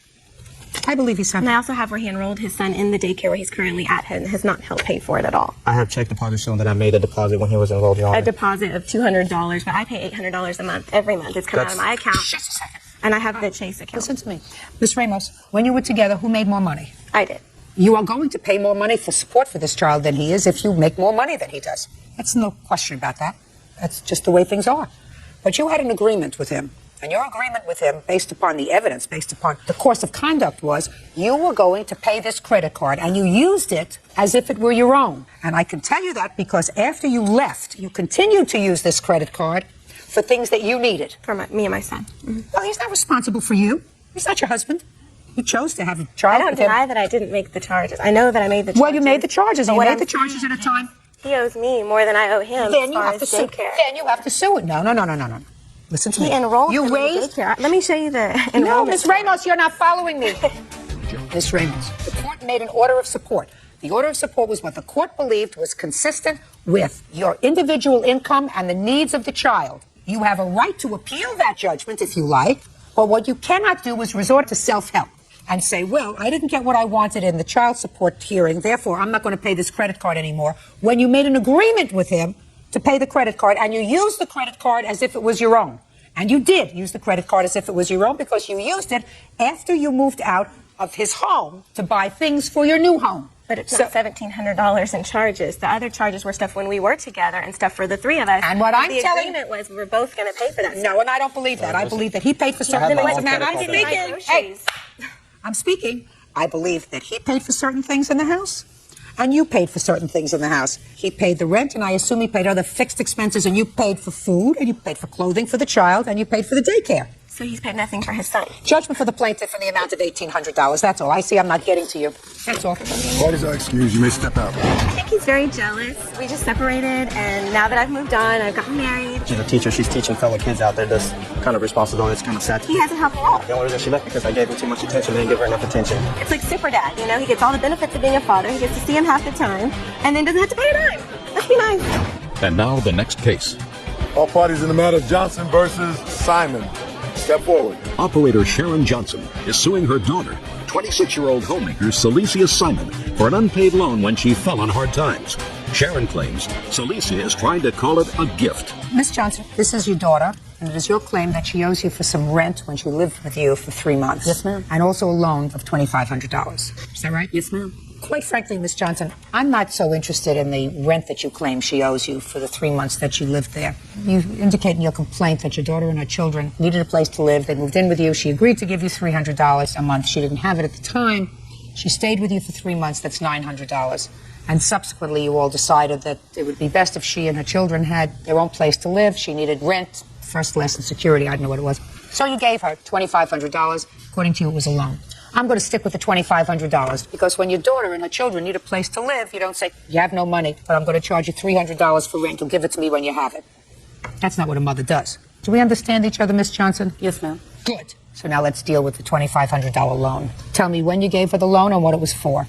I gave her the loan at the end of November of '03, and it was for to help with either down payment or something concerning on a place that her children and her husband were going to move into. When she was living with you, was her husband living with you also? Yes, ma'am. Okay. Do you have a house? Yes, ma'am, I do. How large a house is it? It's a 3-bedroom, 2-bath. And it was just you living there? No, ma'am. Who else lived there? Myself, my husband, and my 2 sons. You worked? Yes, ma'am, I do. Husband worked? Yes, ma'am, he does. What about your 2 sons? One of them is in college, the other one is working. Okay. How many children do you have? I have 2. And why did you have to move in with your mother? I fell upon hard times. I lost my job. And what about your husband? Did he lose his job too? He was in between jobs. What kind of work do you do? I do phlebotomy work. I draw blood. And he? He's a crew member at a fast food restaurant. How old are your children? I have a 5-year-old and a 3-year-old. How long have you been married? I've been married 3.5 years. Okay, your mother gave you $2,500, is that right? Yes, ma'am. Did you discuss with her paying her back? No, ma'am. That's not true. Go ahead. Before I loaned her the money, things were getting tight at the house, and she said she had found a place we could borrow some money. I asked her how much. She said $2,500. I said, okay, well, how are you going to pay me? She said, well, Mom, you know, I'll get my income tax check in February, and I'll pay you then. I said, okay. And then a few days later, I went to the bank, got a cashier's check, and loaned her the money. Did she get her income tax check? She said she did. When was the first time you asked her for this money back? It was in March, because February, she wasn't returning any calls to me. Tell me about the conversation. Well, when I caught up with her, I said, CC, where's my money? Mom, I'm going to go in and give you the $900 back. No. Where's all my money? I want my $900 and also want my $2,500. $2,500? I thought that was a Christmas gift. I don't think so. I can't just give away $2,500. And so it was like, but Mommy, no, I don't remember. I remember us making an agreement. You and I, your husband stay in the background like you always do, since he's always on vacation. So when are you going to get my money? I'll talk to you later on. And when she hung up, that teed me off. So then I tried to take it to court. Judge Judy continues in a moment. Over the course of time, I have given loans, spent loads and loads of money on my children. I would never, ever sue them. Never. Real cases, real people. Judge Judy. Sharon Johnson says her daughter, Celicia Simon, owes for a loan to pay her bills. Celicia insists the money was a gift. You have 2 brothers. Yes, ma'am. You know that your mother gave them Christmas presents? Yes, ma'am. Did you discuss that with your brothers? Yeah, like, just when brothers and sisters get together. And well, what did you talk to them about? Well, my brothers, one of them was getting a car, and then one of them was getting, like, screens in his car and the big rims on his car or whatever. So I was just like, I'm going to get back on my feet by getting into my own place. And my one brother would have transportation so he could get a better job, and the other brother, he's the youngest and the most spoiled. Well, Miss Simon, what I believe is that you acknowledge that you owed your mother $900 for rent, right? I think that I was thankful for my mother giving me and my family a place to stay. I wasn't able to compensate her. What your mother said was, when she spoke to you, you said to her, well, I know, Mom, I know I owe you the $900. I mean, she was calling Your Honor, you me. don't understand. No, I understand. I don't think that that's something that you have to call for, but if if you acknowledge that you owed her the $900 and you did get your income tax refund, which is what she was waiting for, why didn't you give her back the $900? It was a tight situation, which is why I, needed help in the first place. My family was just in a very bad spot. Well, then why didn't you call her and say to her, Mom, I know I promised to give you the money back when I got my tax refund, but things are pretty tight. Why did you wait for her to call you? She knew I was in a bad situation. I didn't feel like I should have to go to her and explain to her, hey, I'm, a couple months later, I'm still in a tight situation. I still can't give you any money. Why, is your mother rich? No, she's not rich.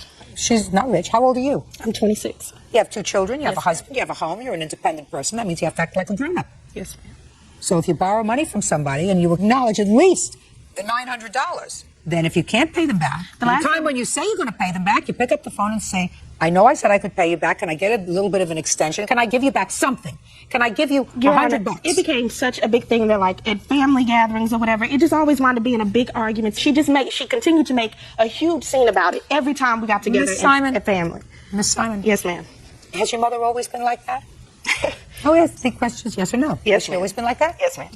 Then you shouldn't have borrowed money from her. I didn't borrow money from her. I told her I needed help. No. You acknowledge that you owed her at least $900. And if you know that that's the way she is about money, you shouldn't have taken other money from her. That's how bad I needed it. I mean, it was the last option. I couldn't continue to be there in her house. I didn't want to take my family, to a shelter. Well, what was your husband doing? He was working. Was he working 5 days a week? Not always. Is he working now? Yes, ma'am. 5 days a week? Yes, ma'am. And what about you? I'm a homemaker. I take care of my 2 children. I just asked you what kind of work you did, and you told me that you drew blood. Yes, ma'am. I just recently lost a child, so I haven't been working. When I found out I was pregnant at the beginning of the school year, I decided to take the school year off just to be at home a little more with the kids and everything, and also because I was pregnant, and I just recently lost my child. You're not supposed to have more children until you can support the ones you have. Does that sound harsh to you? No, ma'am. I hope not. I mean, I'm telling you this because I think that sometimes people lose sight of that. That if you have 2 children and you have to go back to your mother for money, then you don't make more babies. Having children is very nice as long as you can take care of them. Your mother's not a rich lady, but you can't look at your siblings and say, because they got Christmas presents, I should have gotten one too. But she's not taking any of them to court. She's taking me to court. I'm the only girl. Those are her precious boys. They got money to go and get a car, to go and get screens in his car. I mean, when I was that age, she wasn't giving me money to go put screens in my car. I don't think that your mother... I know she can do what she wants with her money. Yes, I don't think that your mother would say that this was a loan unless she honestly believed this $2,500 that she gave you was money that you were supposed to return. I think that you've been, for want of a better term, and I don't necessarily like this term, I don't think that you can allow your jealousy of your younger brothers to interfere with the rest of your life. If you feel as if your mother favors the 2 boys... She does. Well, I don't know whether you were a more difficult child, a less difficult child, who knows? But you will find that during the course of your life there will ebb and flow with regard to which of your children you like better than others. You may love them all, but at various times in their lives you will like some better than others. Fair? Fair. Love them all, but at various times, depending upon what they do, to drive you crazy, to make you gray, you will like one more than another. You can't let that interfere with your whole life. Miss Johnson, I'm going to award you your $2,500 for this loan that you gave your daughter, but I'm going to give you a little lecture at the same time. Over the course of time, I suppose I have given, loaned, spent, whatever, loads and loads of money on my children. I would never, ever sue them in a court. Never. That's not what parents do to their children, unless the children are really, really bad people. And your daughter may have made some mistakes in her life, but she doesn't seem like a bad person. She's reasonably articulate. She's been in a relationship with her husband for a long time. She has 2 children. This is the husband, right? Yes. Well, you may not like him. You may not like him, but I want to tell you something. You didn't like your first husband either. Right? No, I didn't. Right? Yes, so you made a mistake. Yes, ma'am. So she doesn't seem like a bad girl. And I'm telling you that while I'm giving you a judgment for $2,500, I think you made a big mistake by suing her. That's all. Of Lovegren versus Donato. Vice been sworn in, Judge. You may be seated. Ma'am, have a seat. Mr. Lovegren, according to your complaint, you did what a lot of other people are doing these days, and you bought something off the internet. What you bought was what you thought was a rare comic book, rare and valuable comic book from Mr. Donato, who would put it on the internet. You paid him the money, and when you got the comic book, it turned out to be, according to you, not what you had bargained for. Mr. DiNardo says you got exactly what you bargained for. He sent you the comic book that he had, in fact, advertised on eBay or... Correct, ma'am. What kind of comic book was this, Mr. London?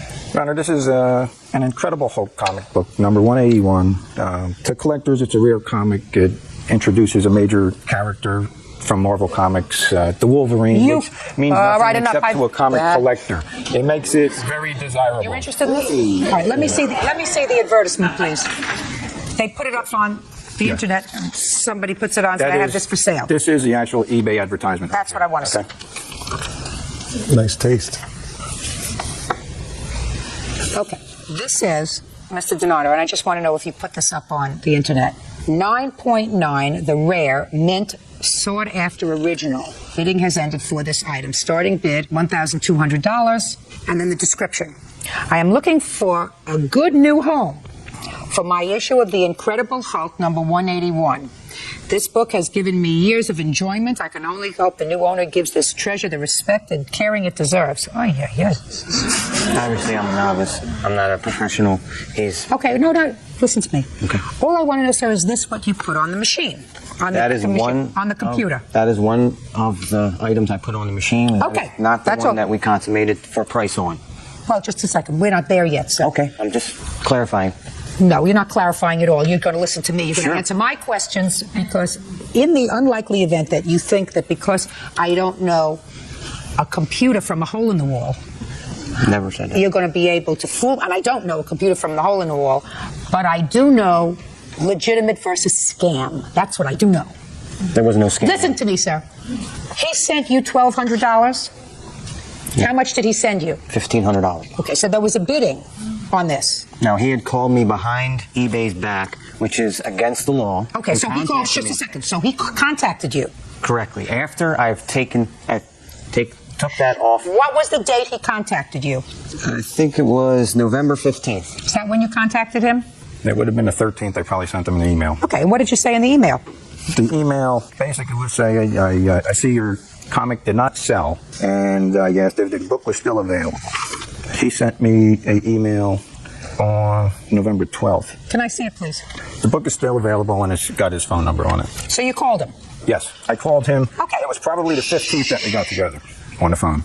Okay, you called him, he called you, whatever. You got together on the 15th. And did you make a deal for this comic book? Yes, and I asked him, one, because I can see the picture of that book is a CGC graded comic. A comic like that comes encased in a clear plastic case. It's sealed in here. It is not counterfeitable. It has a barcode. It's registered with the company that grades it. That's one that you got. That's not this one. Right. That's just a sample comic, just to show you what it is. I asked him when I talked to him, now this is a CGC graded book at 9.9. He said it was. I said, and you have the receipt for that? And he said he did. That convinced me we were dealing with the real thing. Okay. We agreed on the price of $1,500 then, and I wanted to try and pick it up the next day. I called him back. Because you realized, sir, if you made this deal for $1,500, that was an incredible bargain. Yes. Because the value of it was how much? I figured it could be worth $20,000. Okay. So you thought that you had some dumb guy who didn't know what he had. Yes. Right? Yeah, absolutely. Absolutely. Okay. It happens. I know it happens. There are a lot of dumb people out there. Right, and I'm one of them because right. I sent them the money. Because you got a piece of junk and he's got you $1,500. Exactly. Yep. Go ahead. So anyway, I tried to call him back an hour later because I had to arrange to. We're 6 hours away. Let me ask you a question. Cut to the chase. You sent him the $1,500. I wanted to drive up there and pick it up. That way, I give you the money. I got the book. It didn't happen. Due to my job and maybe his, I don't know. We couldn't get together. On the 22nd, he called up and talked to my wife. He said that he was going to send the comic down to us. If I liked it, I could send him the money. I said, well, that's an incredibly generous offer. On the 25th, we got a call back that said his wife wouldn't let him send the book. Not without it being paid for. Sure. Right? Can't blame a lot that. of scammers out there. Shh. Sorry. During that conversation, I said, well, I believed he had this book, that it was a 9.9 graded book. We arranged to wire the money. And that cost $109, actually. Plus the $20 shipping. Still would be nothing if you could sell it for $20 grand. Absolutely. And I got to tell you, my wife is sitting there and, you're thinking I'm a nut and stuff, but I don't spend $1,500 on a comic. I never have. In this case, I would. And the only way my wife would let me do that, I said, look, I sell the comic, you keep the money. So anyway, I proceeded to wire her the money. Sounds like she's the only one who's got a brain here. Judge Judy continues in a moment. He's already admitted malice. Listen to me. No, he just thought you were a schlemiel. He didn't realize that you were a scam artist. And later today, Her children were coming to my house because they were starving, and I'm not using the term lightly. Where are your children now? My children are in foster care, Your Honor. How long have you been involved with drugs? real cases, real people. Judge Judy. James Lubgren says he was ripped off by Raymond Donardo when he bought an Incredible Hulk comic book from him on eBay. You wired the money, sent you the comic book, and it wasn't what you thought it was. What it is this is strictly graded, and I could consider myself a professional grader. This book grades very good to fine condition. On a scale of 1 to 10, the 9.9 is on a scale of 10. This is about a 5.5. Its value is about $300. And so you contacted him immediately and you said, send me my money back. Yeah, I said, I don't know, you know. When you put this 9.9 comic book on eBay, did you or did you not own it at the time you put it on eBay? I did not. Right. How could you offer to sell something that you didn't own? Because I was supposed to own it by the end of the bidding time, but that deal fell through. So that's where the problem is. That's a big problem. Correct. You can't put something on eBay that you don't own. Why can't I? Why? Because that's Dealerships like put cars on eBay that are on consignment. They technically do not own the vehicle. Having something on consignment, sir, is having a legitimate right to sell it. Okay. You don't have a legitimate right to offer something for sale that you don't own. Okay. And they just so happen to say, I will sell you this 9.9, and it happened to be the same comic book that you had that was that one, right? Same comic book, different condition, right? Correct. Karnak. What are the statistical probabilities of one schlepper who knows nothing about comic books having a nexus to two of the same comic books, The Incredible Hulk, at the same moment in history, and putting them on eBay at the same moment in history, one that's worth $300 and one that's worth $20,000? 1 in 10 million? More than that. 1 in, I'm not talking to you, I'm talking to my friend over here. 1 in 20 million? Probably more than that. So now I want you, Mr. Donardo, to reduce what Bird, who is a very conservative man, by the way, has calculated at a 1 in 20 million plus probability of you having your hands on the same two magazines at the same moment in history when he wanted to buy it. Reduce that for me. Okay. Actually, it was a week apart, but I had no idea that somebody that had sold so many comic books would think that he would be getting a $1,500 comic book that was sold for $20,000. It just did. I assumed that he was talking about the comic book that I originally had sold. It just doesn't make any sense that he would think, oh, okay, this comic book I'm getting for $1,500, and I'm going to make $18,000 off of that. Does that make any sense? It doesn't. He went behind eBay's back, which is illegal. Just a second, did you hang up the phone on him? No, I did not. But he's already admitted malice. Listen to me. No, he just thought you were a schlemiel. Uh-oh. He just thought you were a schlemiel. He didn't realize that you were a scam artist. There's a difference between being a schlemiel and a scam artist.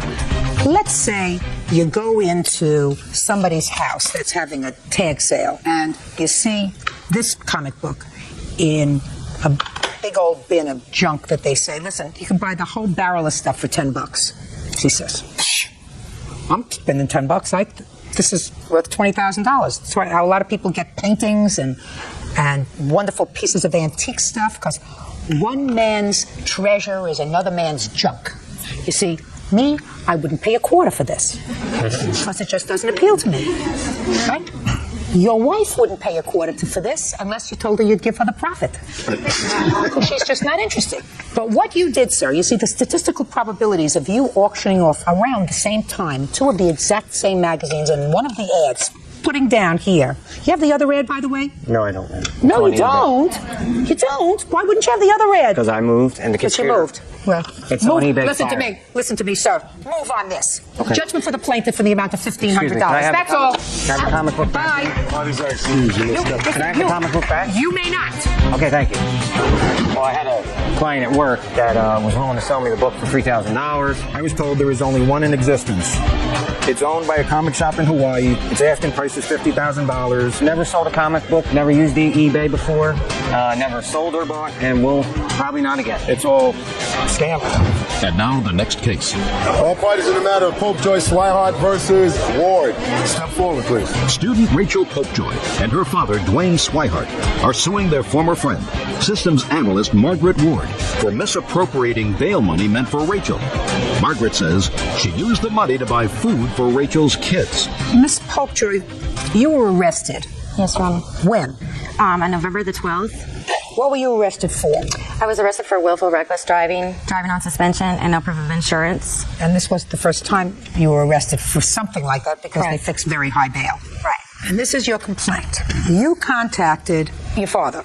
Correct. Told him you were in jail and could he please wire how much money? $1,500. For your bail. Yes, ma'am.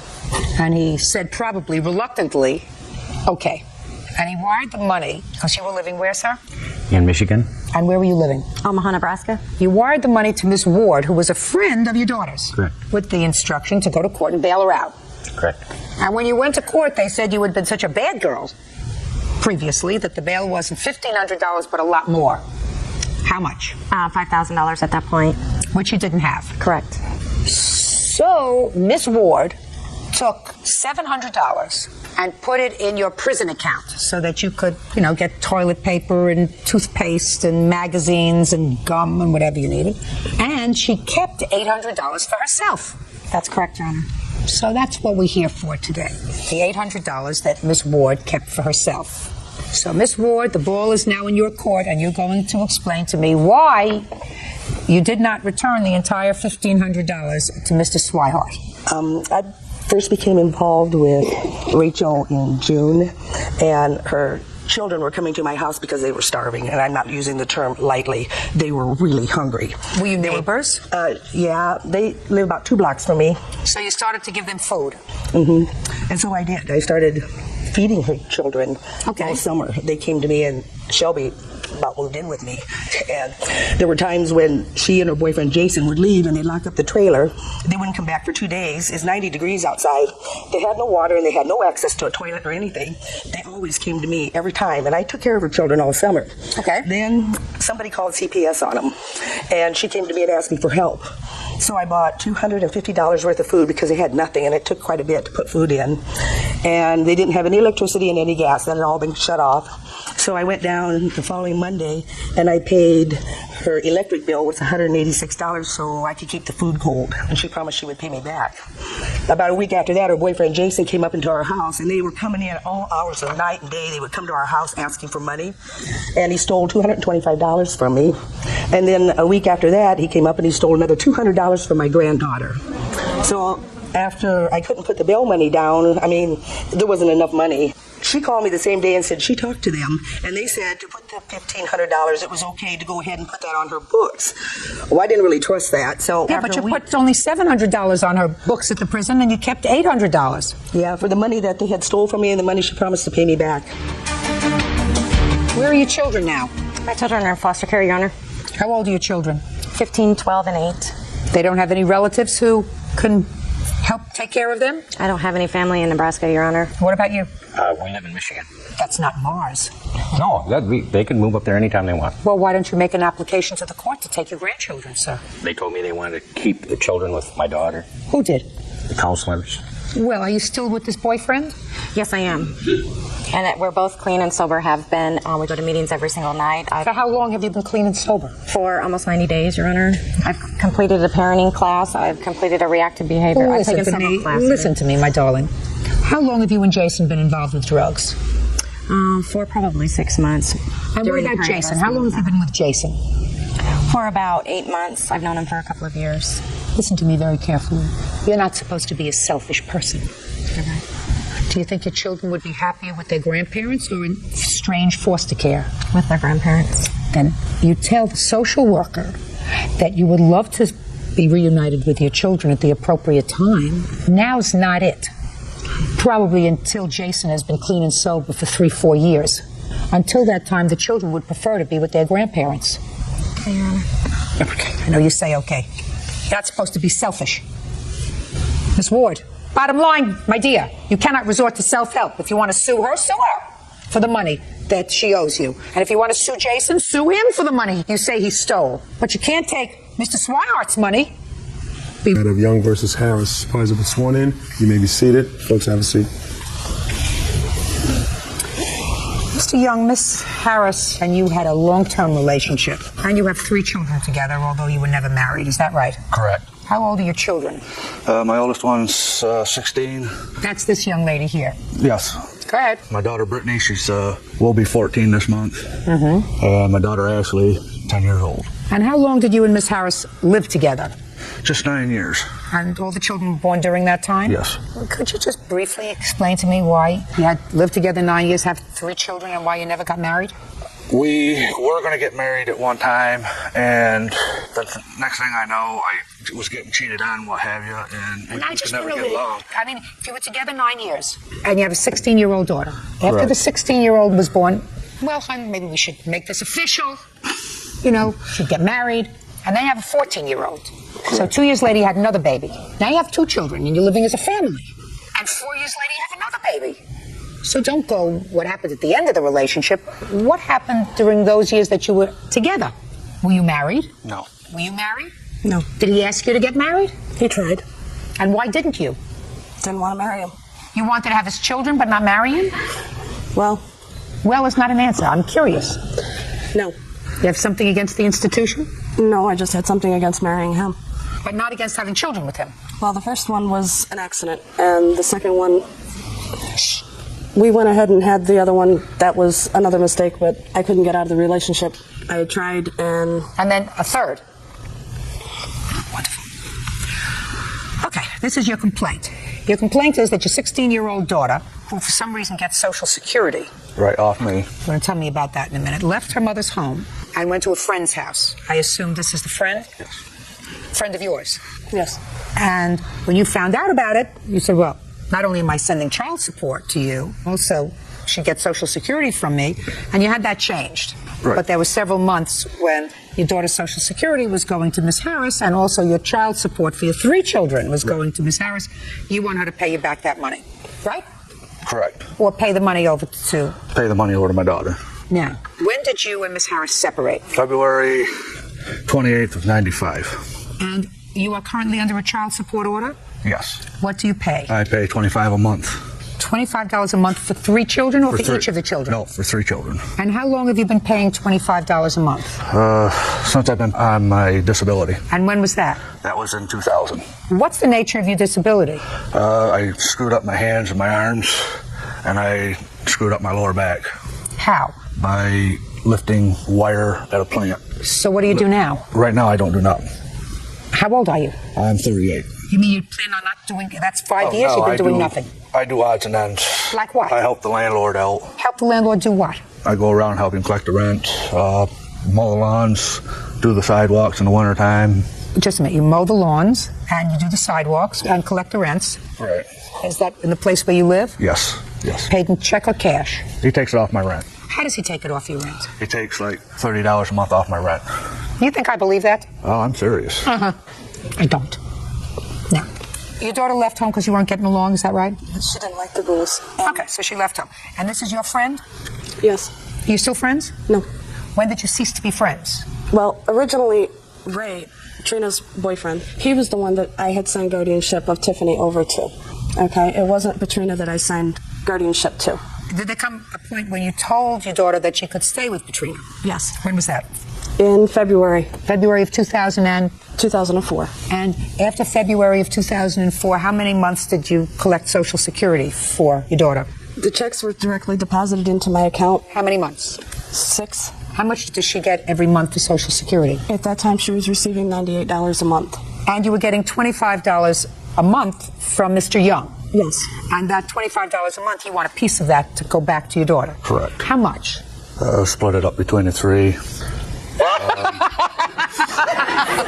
It's Are you hard. crazy? Are you crazy?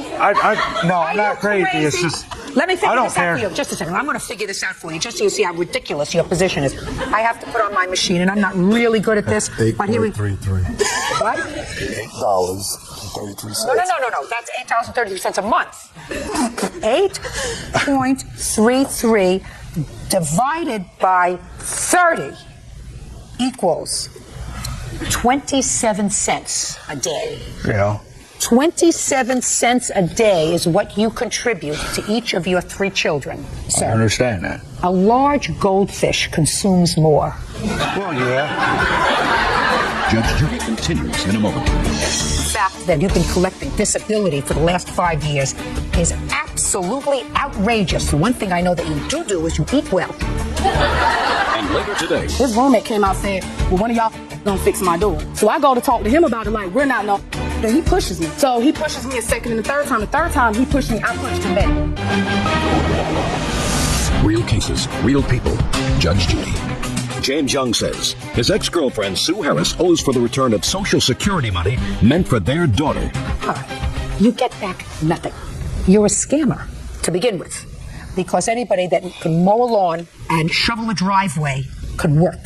And the fact that at 38 years old you've been collecting Social Security disability for the last 5 years is absolutely outrageous. So one thing I know that you do is you eat well. Well, Mr. Young, and I don't believe that your landlord, for the work that you do, takes off $30 or so a month from your rent. That's a lot of baloney. So I suggest you go get a job, because there are people in the Social Security Administration who, fortunately for the rest of the taxpayers in this country, watch us. Now, that's dealing with your $25 that you want $8 back a month for to give to your daughter. That's not dealing with the Social Security. The Social Security payments should have gone to the lady who was taking care of your daughter.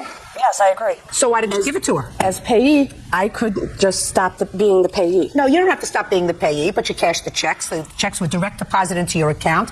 You go, you take out cash, $98 a month, and you give it to her and you say, here's money for taking care of my daughter, who was living with you with my consent.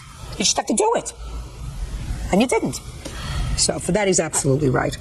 I won't like the fact that he's complaining about it, because he's not much of a provider. I used the money to support the house on what he wasn't The house is not the issue. House is not the issue. Who is this? That's my husband. Does he work? Yes. That supports your house. Do you work? No. Well, you should. That supports your house. You don't take the Social Security check that's designed for her and use it to support your house. And if he needs more money to support the house, let him get 2 jobs. Her money doesn't go to support your house.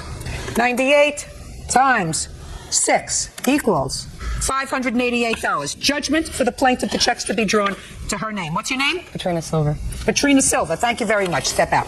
Parties are excused. You may step out. Well, I understand what she said, but it was used for the house, and with him only paying $25 a month, it doesn't take care of 3 kids. I'm happy. My daughter's happy about it. He just loves to control me and think he has something over on me all the time. I'm not going to sit back and watch you take advantage of your own daughter. I have nothing against my daughter. She knows she can call the house anytime she wants to. I'm glad it's done and over with, and I'm very happy with her decision. I love my daughter. And now the next case. All parties in the matter, White versus Griffin. Step forward. 20-year-old student Vincent White is suing his college classmate, 22-year-old Bobby Griffin, for vandalizing his car. Bobby claims Vincent was spreading rumors about her and her friends. You all go to college together? Yes. Is that the idea? All right. Mr. White, it is your claim that Miss Griffin vandalized your car. Yes. And Miss Griffin says, well, she in fact participated in the vandalizing of your car. She sprayed it with a fire extinguisher or something, but it was not the defendant who caused the major part of the damage. It was friends of hers who keyed your car, and she feels as if she took responsibility by giving you $8 for car wash, right? Yes, ma'am. Well, first we're going to find out a little bit about it, and then I'll deal with your erroneous assumption. Why did you vandalize his car? He was going around spreading rumors about me and my friends. We tried to confront him at the dorm. When was he allegedly spreading rumors about This was around November the 11th, 2004. What was he saying? He was calling me and my other friends, and we were trying to confront him about what happened, or why was he going around saying this when he knows it's a lie. Okay. He was calling you bad names. Yes, ma'am. And you and your friends tried to find him? Yes, ma'am. To confront him? Yes, ma'am. How many friends? It was me, Stephanie Gates, Yolanda, and Natalie. So you and your friends went to look for him? Yes, ma'am. Well, we were already at the dorm. So we were calling, and he's like, well, I'm going to be where I'm at. So we go to his room. What year of college are you in? I'm a freshman. And what about you? I'm a sophomore. And he said to you, I'm going to be where I'm at? Yeah. I would say, stay with it. So we go to his room, to see if he's in there. But his roommate, he was saying that he wasn't in there. The other girl that was with us, Natalie, she went and took the fire extinguisher and broke the door handle. I didn't know about this incident until I was walking down the breezeway when his roommate came out and said, well, one of y'all gonna fix my door. And I automatically turned around like, you're not gonna disrespect me like that. So I go to talk to him about it like, we're not no. And he's still constantly like arguing, he pushes me. I let the first one slide. Just a second, who pushed you? His roommate. His roommate? Yeah. What does that have to do with his car? I'm getting to that. Well, let us get there. So he pushes me a second and the third time. The third time he pushed me, I punched him back. And they kind of grabbed me. So we're still trying to call him to talk to him. We go down and stand by his car. He don't ever come out. Yolanda, the one that keyed his car, that told him numerous times that she keyed his car, she started keying his car. I took the fire extinguisher and I sprayed it down. The same night I sprayed it, it was raining outside. So I fell. I didn't do any damage. And the same night it happened, we talked to him. He was making it seem like everything was fine. We gave him $8 so he can go get his car washed. And then we thought everything was fine. Everything was done and over with. Now all of a sudden we come back for second semester. Now I'm going to court. Why am I going to court when he know I did not key his car? And I have told him I did not key his car. If I do something, I'm the type of person, if I do something messed up, I'm going to tell you, yeah, I did it. May I see the damage to your car, please?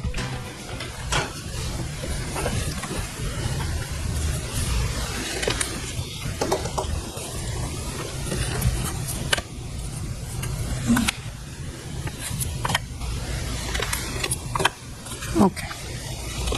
Step up. Your name?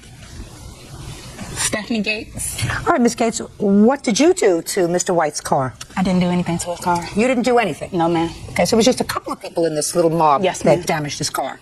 There was 3, actually. Okay, good. And they were friends of yours because that's what he was doing. He was telling bad things about you and your 2 friends, right? Mm-hmm. Good. Can I see the estimate, please? I don't know, you had like 5 papers when I seen it. All right. Now, Miss Griffin, you appear to be an intelligent young lady. Yes, ma'am. Got to stick with your English classes. But I think that you probably have potential. But I'm going to give you an exercise in criminal jurisprudence. She didn't tell me to sit down. See what she is? I'm going to give you an example. Many years ago, when I was a judge in the family court, there was a young woman who got onto the subway, and she was wearing big hoop earrings like your friend is wearing. And a group of 4 girls got on the subway, and they went up to this girl who was on her way to school. She went to Fashion Institute of Technology. And they said, give us your earrings. And she said, yeah, okay, I'm not giving you the earrings.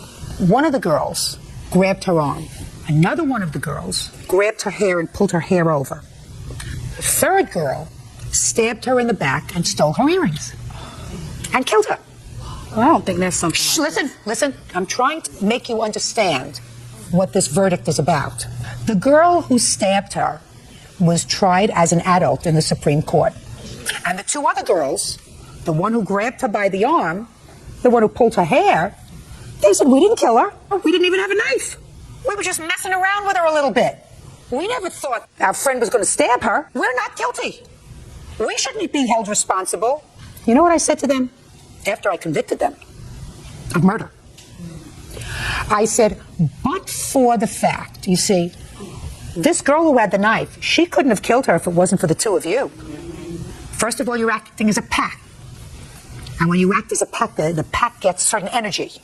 And second, if you hadn't immobilized her, and if it was just one-on-one, in all probability, that young girl would be alive. It was because of the 3 of you acting together. You gave her the ability to stab her in the back. You're all equally as guilty. It wasn't for the fact that you and all of your friends in a pack were out hunting for him. Who hasn't said a word? Nice tie, by the way. If it wasn't for this group looking for him, pulling the fire extinguisher off the wall, going out and waiting for him near his car, spraying it with the entire content of the fire extinguisher, somebody else said, now you sprayed it, now I'm going to key the car. Never would have happened. So I'm going to tell you what your responsibility is. You're responsible, you, jointly and singularly are responsible for $1,070. Now, if you choose, Miss Griffin, to sue the other 2 girls and say, listen, I now have a judgment against me for $1,070, but you 2 participated as much as I did, so each one of us should share that responsibility, you go ahead and find them and sue them. He chose you to sue. That's fine. He doesn't have to be fair. He's the victim. He's the victim. He's the one whose car got vandalized. So he's the victim. And if he's a jerk, and if he's saying stupid things and being disrespectful, one day he'll get his. Now, I don't know whether you said anything bad about her. You have a mother? Yes, I do. She alive? Yes, she is. Would you like it if somebody called her the name that she alleges you called her? I would not. So you have to be respectful of other people's feelings, sir. Understood. That's what you're supposed to go to college to learn if you didn't learn it growing up in your house. You're supposed to at least learn how to be a responsible adult when you're in college. That's what somebody is paying all that money for. In the meantime, Miss Griffin, I'm entering a judgment for $1,070, and if you want to find your two friends and sue them for their share, you go. Parties have been sworn in, Judge. You may be seated. Gentlemen, have seats. Mr. Hulse, it is your claim that the defendant sold you a horse that you specifically requested be a tame horse because the horse was for your father. Yes. That turned out to be a wild horse. Exactly. That couldn't be ridden. No. And Mr. Hummel says you don't get a refund. You had an opportunity to ride the horse. Must be something wrong with your riding ability. Probably. Is that right, sir? Yep. Yes, ma'am. Yes, ma'am is better than yep. How long have you been in the horse business, Mr. Hummel? I'm not really in the horse business. I have a small ranch that we use horses for lots of different things. We hunt and do lots of trail riding on the horses. The horses are ridden by a lot of people, young people, people that can't ride very well. How many horses do you have? Right now, I have 6 horses. And at the time Mr. Hulse bought his horse, how many horses did you have? 7 horses. And why were you selling? Well, because I needed some money. It was getting close to Christmas, and I needed some money. Did you put an ad in the paper? I put an ad on a local website. Okay. Can I see a copy of the ad, please?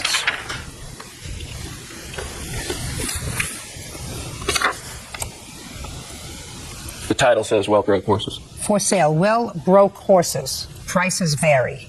Okay. So you were selling 5 of your horses. That's correct. Did you sell all 5? No.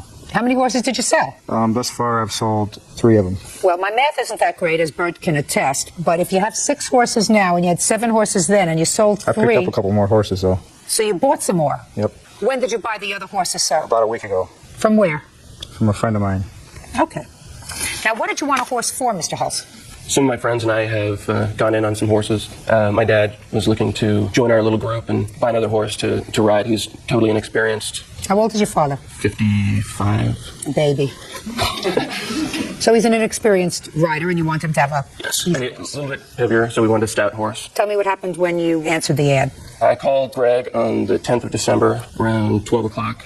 Told him I was interested to come out that day and look at some horses. He said he'd have some saddled and ready by 2 o'clock. So Ryan and I went to his ranch, and we said we were looking for a horse that was on the lower end of the $1,000, $1,500 range. He showed us 2 horses that were in that range. He told us that Angel, the horse we ended up getting, was on the lower end of that range because she didn't have papers. Where did you get this horse from? From a buddy in Cleveland, Utah. When? Quite some time ago. I can't tell you the exact time. I've had the horse for quite a while. Well, years. Give me some idea. Close to a year. Well, that's not so long, sir. No. What's the person's name that you bought the horse from?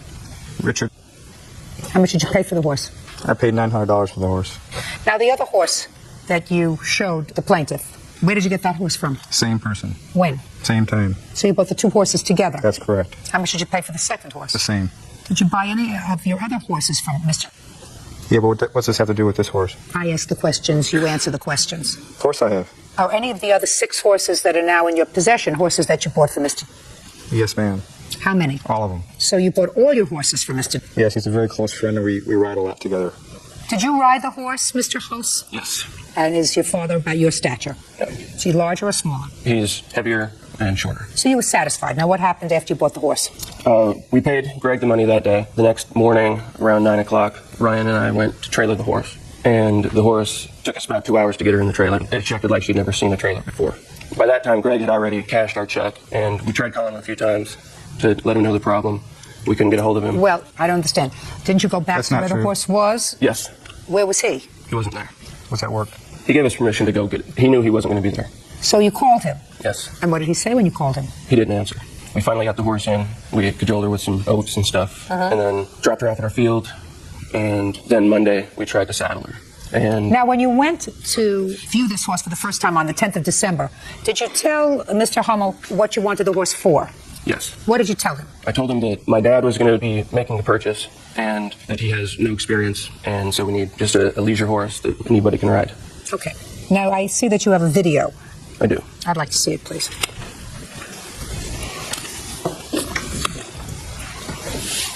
Your Honor, may I make a comment on this video? Yeah, tell me who you are. My name's Adam Marriott. I'm one of the writers in the video. Just like to say a few things as we watch it. Are you a friend of his? Is that what I am, yeah. You see here, Ryan right here, he's the writer right now, going up to the horse, and she pins her ears back, which means she's angry, and then obviously you can see she kicks. That can be dangerous. I mean, we're about to put up a beware of horse sign in front of the pasture. Judge, can I say something, or is it just their turn? And that's their turn. Okay, as we saddle the horse, he has to hold her head really tight or else she'll turn around and bite us. And so we put it on pretty gently, and here she goes, trying to stomp on us and rear up a little bit. So we ride about 10 paces, try to turn her head very gently, and she starts bucking. You see I'm swaying with her just to stay on. There she goes, she rears up. Okay, and that was you riding the That was horse? me riding. Are you an experienced rider, sir? I am. Okay, now it's your turn. Okay, when they came over to my ranch, we saddled up 2 horses. I had an inexperienced employee of mine get on the horse first, rode the horse around. They got on the horse, him and those 2, and rode off my property away from the herd. If a horse is going to act up, it's going to be during that time period when you pull it away from a herd. How do you account, sir, for that kind of behavior? Okay, let me finish. They rode the horse off my property for quite some time. They came back and said, we want this horse. I understand that that's what you're saying, sir. I can get a horse to do that. It's like they're inexperienced people. And maybe, I don't know what they've done to the horse. It's an animal. It's a living thing. It's not a machine. The horse never acted like that prior. I've had kids on the horse, inexperienced people on the horse, and they rode the horse. When did you first contact Mr. Hummel and tell him that you were having difficulty with the horse? 3 days. I have my phone log right here showing the cell phone that matches the ad. It's highlighted. 3 days after we purchased the horse. He told us the horse was in heat, that it was away from the herd, it needed to calm down. He kept referring to the horse as a sweetheart. But, I mean, she just progressively got worse. And we gave him a week. I just believed him for a week. Judge Judy continues in a moment. There's something fishy with regard to your story about where you get all your horses and when you bought them. Why is that fishy? Because I could tell from your gait, sir. That's what I do for a living. I can tell when somebody's not telling me the whole truth. And later today, My daughter was involved in a murder. There was 3 involved in the crime. She was a driver for getaway car, so she got 18 years. real cases, real people. Judge Judy. Jeremy Hull says fellow horse owner Greg Hummel sold him a horse that had not been broken. Okay. When you called him again and said that her behavior hadn't changed, what did he say? He just was saying, what do you want me to do? What do you want from me? And so I said, I want my money. I want you to take your horse back. She's not well broke. He accused me of calling him a liar and wanted me to call back and apologize to him. Well, he's not telling the truth. I offered him another horse out of the 7. I said, come and bring the horse back. He offered Rose. For what? Let me finish. He's had quite a bit of time. Absolutely. We sat there and saddled those horses up right in front of him. I understand that, sir. I'm not calling you a liar. No. I'm not suggesting that you... Listen to me! I'm not calling you a liar at this moment.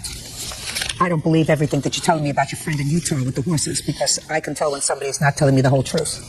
There's something strange about that, and I'm not exactly sure what it is, but there's something peculiar about it. But I'm not accusing you of doing anything before they arrive. Put your hand down. I'm sorry. Don't you notice that I see you? I'm in the middle of talking. Yes, ma'am. I'm not accusing you of doing anything, sir. He may accuse you of maybe giving this horse a little something to calm it down while he was there. I didn't say that at all. All I'm suggesting is there's something fishy with regard to your story about where you get all your horses and when you bought them. Why is that fishy? Because I could tell from your gait, sir. That's what I do for a living. I've been doing it for 35 years. I can tell when somebody's not telling me the whole truth, Mr. Hummel. And whatever else you did today with regard to your story about where you got the horses from, when you got the horses, what you paid for them, and how long you've had them, something isn't quite right. I don't have to necessarily figure out what that is because it's not particularly relevant to this lawsuit. I understand what you're telling me, that they came, that they saddled up the horses, that they rode off of your property, that the horse behaved reasonably on your property, that they came back the next day. The next day when they came back, they found that there was slight difficulty with the horse, getting the horse into a trailer. But that's a possible problem with most horses. They don't like to go into trailers. It's a confined space. They finally got it in. Practically immediately, they called and said to you, listen, we answered an ad for a well-broken horse. I am an experienced rider of horses, and I can't ride them. And certainly, my father can't ride them. So, since you were aware, Mr. Hummel, that this horse was being purchased for a particular purpose, you have two choices. Either you say, listen, let the buyer beware. You buy a horse, you take it as you find it, and you're stuck with it. Or a horse must have a warranty, in this case, that it could be ridden, and it could be ridden by someone who is inexperienced and not a good rider. And clearly, based upon what I saw, that's not a possibility. So you're getting your horse back, Mr. Hummel. Judgment for the plaintiff in the amount of $1,100, which is what you paid. Is that right? Yes. Bring him back his horse. That's all. Thank you. Parties are excused. You may step out. They rode the horse off my property. Obviously, the guys, maybe his wife said he couldn't have the horse. He wasn't man enough to deal with the horse and our problems in the first place. I'm an experienced horseman. I've been through a fire science program. It's crazy. We have 5 other horses. They're the dream. And now the next case. All parties in the matter of Stewart versus Marshall. Step forward, please. Electrician Terry Stewart is suing her daughter, 28-year-old nurse's assistant Amy Marshall, for a loan to pay off a bingo hall fine. Miss Stewart, this is your daughter? Yes. You look very much alike. Do you know that? Yep. One day you're going to wake up, 10 years from now, you're going to look in the mirror and you're going to say, when did I become my mother? You say your daughter owes you some money for a loan. Yes. A loan that you made a couple of years ago. Yes. Your daughter says that it was not a loan, it was a Christmas gift. You made a Christmas gift to one of your other children, and you take care of one of your other children, so she doesn't understand why you're suing her. Right? Right. When did you make this loan, and what was it for, Miss Stewart? I took out a loan for my daughter when she had called me and asked me because she had... Give me the date. The date was 2002. Do you remember what month in 2002? December. Tell me, to the best of your recollection, what the telephone conversation was. She called me and asked me for a loan. For the reason is because she owed a lawyer some money. What did she owe a lawyer money for? She had bounced a check for $40. Somehow it just got out of hand, and a lawyer got a hold of the check because it was a bingo hall, and a bingo hall won't hold on to it too long. So they took her to court, and they said that it was supposed to owe them $800. And so she goes, Mom, I'm going to have to go to jail if I don't pay the $800. So she gave somebody a bad check? Yes. Is that what happened? Long story short, it ended up being a bad check, yes. I like to cut to the chase because I have other things to do today. So your daughter was arrested for bounced check? I was never arrested. But you were threatened with arrest unless you made good on this check? Right. So you called your mother? Yes. And what did you say to your mother when you called her? I told her I was going to end up going to court for the check, but the lawyer was willing to settle. So I needed the money right away to pay the lawyer. And how much did you tell her you needed? I don't remember offhand. She asked for $1,500 because she needed $800 to pay for the lawyer, and she wanted $700 to help her with the children for Christmas. And what did you say? And I said I would co-sign because this started out to be a co-sign thing, but then I couldn't co-sign. I had to take the loan out in my own name. And I had asked her, if I do this, please don't renege on the loan. So you took out a loan? Yes, I did. Okay. The thing of it is, she helps my sister out every single day. She takes care of her kids. She gives her money. She goes to see her. She was going every week for the first couple years to see her. She drives right by my house. Your sister's in jail? Yes. What is she incarcerated for? I don't know exactly. I do. My daughter was involved in a murder, a robbery. Yes, a false armed robbery. And there was 3 involved in the crime. She was a driver of a getaway car, so she got 18 years. Who takes care of her children? I do. How old are her children? 8, 7, and Trinity will be 5. I've had Trinity since she was a day old. Because my sister didn't want her. Yeah. I know. How old are you? 28. You have children? Yes, I do. How many? 3. Are you married? Yes, I am. To the father of my 2 younger children. How long have you been married? Almost 6 years. So what are you so mad at your mother about? Because she takes care of your sister's 3 children and she goes to visit your sister? And she goes right by my house to go see her. She doesn't stop. She actually works with my husband. And I've seen her at my husband's work. She never knows so much as a hi. She walks right by me. Why? I don't know. What do you think she's angry about? This is anger way before this loan. I hadn't seen her for almost 6 years. She wasn't around for any of my kids' births. She wasn't around for my wedding. Wasn't around for my graduation. Nothing. Where were you? Where was I? I was told I wasn't allowed to see her by her father. I wasn't allowed to talk to them. She knows this. Were you raised by your father? Yes, my father and his wife. But I moved out when I was 20. Finally, after 7 years, her husband told her that she should look me up, and she did. And she called me, and we started talking. Okay. Miss Marshall, I read your answer. Mm-hmm. And what your answer says was these were gifts. Well, clearly you've acknowledged today, even though you may not recognize it, that this was a loan. And what it appears to me is that you're angry because your mother has taken on the burden and the responsibility of your sister's children, and she has neglected you. Mm-hmm. And so you feel as if you're entitled to this. The law doesn't work that way. Your mother took out a loan because you called and asked her to take out a loan. Right. You paid her back some of it, yep. Right? Yes, I did. So it's unfortunate for your mother that she's had to take on the responsibility of raising 3 children until they've grown. May I stop? I also have an 8-year-old son of my own. So now you have 4 children. Yes. Who helped you take care of the children? My mother does. Your mother? Yes, my mother. How much do you owe your mother? I made 4 payments. That was $400. And I gave her my big screen TV. She gave me $300 cash for it, and $500 was supposed to be towards that loan. So that's $900 towards the loan that was paid. No, the $500 baby only. It's the first time she got $500 from me for my taxes. So I gave her $500, and then when they were selling the great big screen TV, I said, I'll give you $300 because I knew they needed some money. But you still owe me the $500 towards the taxes that you borrowed from me. So this will set it straight. Does that sound familiar? No. We're supposed to go towards that loan. Well, you people have to keep better records. How many payments did your daughter make to you in cash for this loan? I'm not talking about television. I'm not talking about anything else. How much? $300 in cash she paid towards that loan. Okay, good. You don't see her children? She wouldn't let me see my grandchildren. Why don't you stop by her house when you go to visit your daughter? I didn't know where she lived. Somebody else had to tell me where she lived. You have any objection to your mother stopping by and seeing the children? No, I don't. I encourage it. I want to see my nieces, too. We can do that. Well, why don't you do that? Why don't you do that on Sunday? That's when she usually goes to see my sister. Why don't you do that on Sunday? What time do you go to visit your daughter? I leave about 10 o'clock in the morning. And what time do you get back? About 9 o'clock at night. That's a long day. I take my mom to see her handicapped brother, which my mom is handicapped, so I take her when I go to see my daughter so my mom can see her brother. Oh, my goodness. Why don't you make time on the weekend? Yes. To go to see your daughter with her 3 nieces, who she would like to see, visit your grandchildren, spend an hour. I can do that. I miss my grandchildren. I can do that. And I miss my mother. You know, I actually, the day before I got these papers, I actually called her to reconcile. She did. You know, I don't know why I always have to be the one that calls her. Well, you shouldn't be. I shouldn't. All right, let's make arrangements to do it on Sunday. We can do that. Okay? Good. Judgment for the plaintiff in the amount of $700. Thank you. Judge Judy, let's step out. I ordered them. Of Sear versus Zanger. Parties have been sworn in, Judge. You may be seated. Folks, have a seat. Miss Sear, you and Mr. Zanger are neighbors. Yes, we are. But I gather the properties are spread out. They're very far apart. How many acres do you have? I have 6.5. And Mr. Zanger, how many acres do you have property? Just short of 6. This is your complaint, that Mr. Zanger keeps peacocks, and he also has dogs. Yes. You claim that his peacocks got out of his property and came onto your property and ate your screens. That his dogs attacked your dogs. You have vet bills that you want him to pay for. And that when you complained, he sent out a letter to neighbors that really vilified you and caused you a substantial amount of hardship. And you want to be compensated for that as well. Mr. Zanger says the screens, really no big deal. That his dogs are territorial. And as far as the letter is concerned, he never meant the letter to cause you any embarrassment or stress. He was really trying to be neighborly. That's your defense. Exactly. How long have you been neighbors? It'll be 3 years in July. Do you have pictures of your peacocks, Mr. Zanger? I do. May I see them, please? They're so pretty. How long have you had these birds? About 4 years, I would say. Do you keep them contained in any way? Not at all. Okay.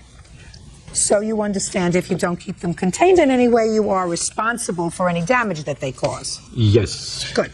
So tell me about the damage that the peacocks caused, Miss Sear. We have a 3-story house. They've gotten up there and ate all 5 of the screens on our 3rd story. Can I see the pictures, please? They certainly are beautiful Here, birds. they ate all the way Thank up you. to here. Beautiful. Where did you get them? In New York. How many do you have? Right now, only 2. The others were eaten by the mountain lions. And may I just add, at this point, I have them as security against rattlesnakes. Well, that's nice, but they eat her screens. That was none of my desire. I understand that, Or but my may not be your doing. desire, but they're annoying. This is the damage they caused. May I address you in that point? This happened actually 3 years ago. I came back from New York where I spent my summers on my island. And then I was told by one of the neighbors that Zach said his father had shot at the peacocks on the roof or above. I went up to the Sear residence. I introduced myself. They were new neighbors. And I met Mr. Sear. And I asked him if he did actually take aim at the peacocks. And he said, yes, he shot above them because they were on a roof. I said, okay, why don't you use a water hose? Water does really deter almost all animals. Yeah. And eventually Mrs. Sear came out and she said, you know, they ate our screens and I did not see them. Okay, well, somebody wasn't watching the store. How much is it going to cost you to replace the screens? The screens I found a lower estimate for $85.79. $85.79, cheap enough, taking care of the screens. Let's get to the problem with the dogs. My son and his 9-year-old friend, my son was 11. They were walking. Were you there? I was at the house, no. You the son? Yeah. Step up. Tell me your name. Zachary Sear. All right, Zachary. When were you walking your dogs that you had a problem with Mr. Zanger's dogs? About April 26th. How many dogs were you walking? I was only walking 2. What kinds of dogs were you walking? German Shepherd and Lab. Mix. Were you walking them on leashes? No. I was leading him with my hand. And where were you walking them? I was walking him down the road. We have like a halfway where it splits. and I go from there back and just check out the neighborhoods. Okay, tell me what happened, Zachary. Okay, I was walking down and I see 3 dogs coming down, a Saint Bernard and 2 looks like black labs and Rottweiler mixed. And the Saint Bernard was okay, it just stayed away, but then... Yeah, they're big and goofy and fun. Yeah. The Saint Bernard's very sweet. We have one in our family. They are very sweet. I know. And then those 2 Rottweiler and lab mixes, they were all sniffing, and then one started to bite the older dog. Whose older dog? Our older dog. They just started to fight and everything, and I was getting freaked out, so I tried to help. And then they went to go attack the younger dog, which is our dog, but that dog just ran away. Then they started attacking my dog's legs, and they started pouncing on her chest and everything, and she had a big, like, hump or something on her side of her ribs. And then my mom came back up, and that's when we got contact with Mr. Zanger. What did Mr. Zanger say to you, Miss Sear? Well, I heard the boys screaming, so I got in my truck and I drove down. I met with the boys, so I put the boys and the dog in my truck, and as I came, he came down in his silver car. And I pulled up next to him, and I said, "Do you see what happened?" And he says, "Yes." He goes, "My dogs are territorial." He says, "Anything that walks over here, they think that they own the road." I said, "If your dogs are dangerous, you need to take care of your animals." My dog never left my son's side as they were pouncing him and everything else. She's not aggressive. Okay, Mr. Zanger. Thank you. I would like to say the dogs have absolutely no Rottweiler in them. Both of them are black, as you see. Both of them are female and spayed. Good. That's very nice. They got off your property. Did you say to Miss Sear when she called you that my dogs are territorial? I did say so, yes. You see, when we moved there, we saw the area is so rural, and I felt we have our dogs. They are also to keep the rattlesnakes away. I had to kill rattlesnakes right in front of my house, and I have a 6-year-old granddaughter, and I want her to be Mr. safe. Zanger, my dear, you choose to live there. Yes. If you choose to live there, you have to have whatever protection you need for your 6-year-old granddaughter. That's... If you choose to have your 6-year-old granddaughter live in an area where she's playing in the front yard, but for your dogs and your peacocks, there are going to be rattlesnakes. That's your choice. You don't have the right to have dogs who've decided that their territory goes beyond the boundary of your deed. And when you do, you are responsible for the damage that they cause. So now I will see the letter. And then he issued out a letter to all of my neighbors in May stating that when I brought him my vet bill, I knocked on the door, Mr. Zanger walked out, shut the door behind him, and I said, "The other day when your dogs attacked my dog, here's my vet bill." He took it, he looked at it, and he goes, "So what? Good." He goes, "Get off my property." I said, "You're responsible for what happens." He goes, "Get off my property right now." And I said, "It's very sad because I'm going to call animal control, and it'll probably end up with your animals being destroyed." I did say that. I never said I was going to shoot them. His 6-year-old granddaughter was never there. He sent that out to my neighbors. Can I read the letter, please? Certainly.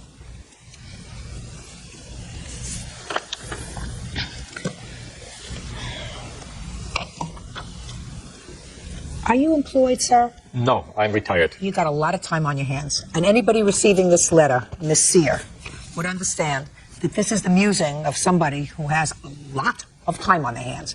It's not the kind of letter that you sue over. He's not only complaining about you, he's complaining about other people. He talks about other instances that happened in 1998 with his dogs. He talks about stolen car parts, which he doesn't attribute to you. It is the musings and meanderings of somebody who had nothing else to do. You don't get compensated for this. You do, however, get compensated for the injuries to your dogs and for the screens that his peacocks damaged. Those two amounts together come to $477.63. Judgment for the plaintiff. That's all. Parties are excused. You may step out. I think it was fair. The only reason I brought the letter in was to prove that, he was distributing lies to all my neighbors, but I think it was very fair. I do applaud Judge Judy for whatever she does and how she does it, and I abide by her decision. He's got too much time on his hands. Let bygones be bygones, and let's work together to a better neighborhood. All parties in the matter of Feldman versus Martinez. Step forward. 23-year-old college student Stephanie Feldman is suing her ex-best friend, 24-year-old Emily Martinez, for vandalizing the inside of her home with pink paint and rotting meat. Miss Feldman, the defendant moved into a home that you share with your father, according to your complaint, and you had an argument. After a period of time, she moved out, and it is your claim that she vandalized the house. You want her to pay for the damage that she did in the house. Ms. Martinez said she did not vandalize the house, and she is counterclaiming. She says she wants damages because during the course of this argument, you assaulted her, right? Yes. When did you move in and why, Ms. Martinez? I was persuaded by Stephanie to... Now listen. When did you move in? in September of 04. Who did you move in with? With my son's father, my fiance at the time. And what about your son? He was with me as well. What, did you have a room or an apartment? It was a room. Okay. When did you start to pay rent? Immediately. How much did you pay? I paid $400 a month. So far, is that right? No. No. When did she move in? She moved in around September, like she said. But actually, the first month that she moved in with Hugo, I didn't charge her because I'm the godmother of her son. I said, I'll do you the favor and you don't have to pay for the first month. And she gets public assistance. And I have a letter here that I was getting $141.50 twice a month for Emily staying there. Were you getting welfare in September of 2004? No. When I moved in with her, I moved in with my fiance. We separated. And that's when I was out of work and I applied for public assistance. Were they paying the rent? Not initially. Initially, when did they start paying the rent? Around November. All right, good. So they paid the rent, $283. I paid the difference. Show me proof. I don't have proof because we were best friends. Did she pay any additional No. rent? She says you didn't give her additional money and that all she got for the room was $283 that she got from public assistance. Yes. Okay, keep going. What was the argument about and when did it occur? Okay, it all started when she was no longer with Hugo. Hugo decided that he was going to move out. Her and Hugo broke up. She started dating this other guy named Fred, okay? My nephew let Hugo in the house while she was in the room with Fred. A whole thing started where Fred tried to stab Hugo and Hugo had to jump out of the window. So I told her after that argument that, you know, this has to stop. The police came. I said, you know, I don't want this drama in my house. Right. You're absolutely right. Judge Judy continues in a moment. Let me tell you why. I'm really comfortable. How so? If you're quiet, I'm going to explain it to you. And I want you to understand there's only one attitude in this room. Real cases, real people. Judge Judy. Stephanie Feldman says her ex-best friend, Emily Martinez, vandalized the inside of her home. Emily is countersuing for an assault and the return of her security deposit. Okay, when did she finally move out? April 7th, that was the 30th day. The first argument was on March 7th when I was speaking to my nephew about not shoveling. That's his responsibility to do. And she got into the argument. I said, Emily, please mind your business. And she wouldn't. So that's when I had asked her to leave. I said, if you're going to get into my family business... That's when she claimed you slapped her. Did you slap her? No. She went to go hit me on the entrance door by her room, and I moved her hand out of the way out of self-defense. I'm going to see somebody hitting me and stand there. Okay. Were you injured? Yes. Well, tell me about the injury. Okay. She was in a violent rage. She is very violent. She has violent outbreaks towards her father. You hadn't moved in with her if she was violent. Well, I didn't realize that. You don't know these things till you move in with people. You never know someone till you live with them. Show me pictures of your injuries. I don't have any pictures. Do you have a police report about your injuries? No, I don't. All right. Could you get to the vandalism of the property, please? She moved out April 7th. Yes. I was at work because I'm a supervisor in the after school. My father and my nephew were home. Father? Yeah. Could you step up, please? What is your last name, sir? Feldman. Mr. Feldman, were you home on or about the 7th of April when Miss Martinez came in to get the remainder of her things? Yes. Tell me what happened. She took her stuff and she left. And then what happened? My grandson and I left. And when we came back, the back room was destroyed. You have photographs? Yes. Yeah. Can I see it, please? And there's also photographs on the back as well. And that also has photographs of the meat that was planted in my apartment.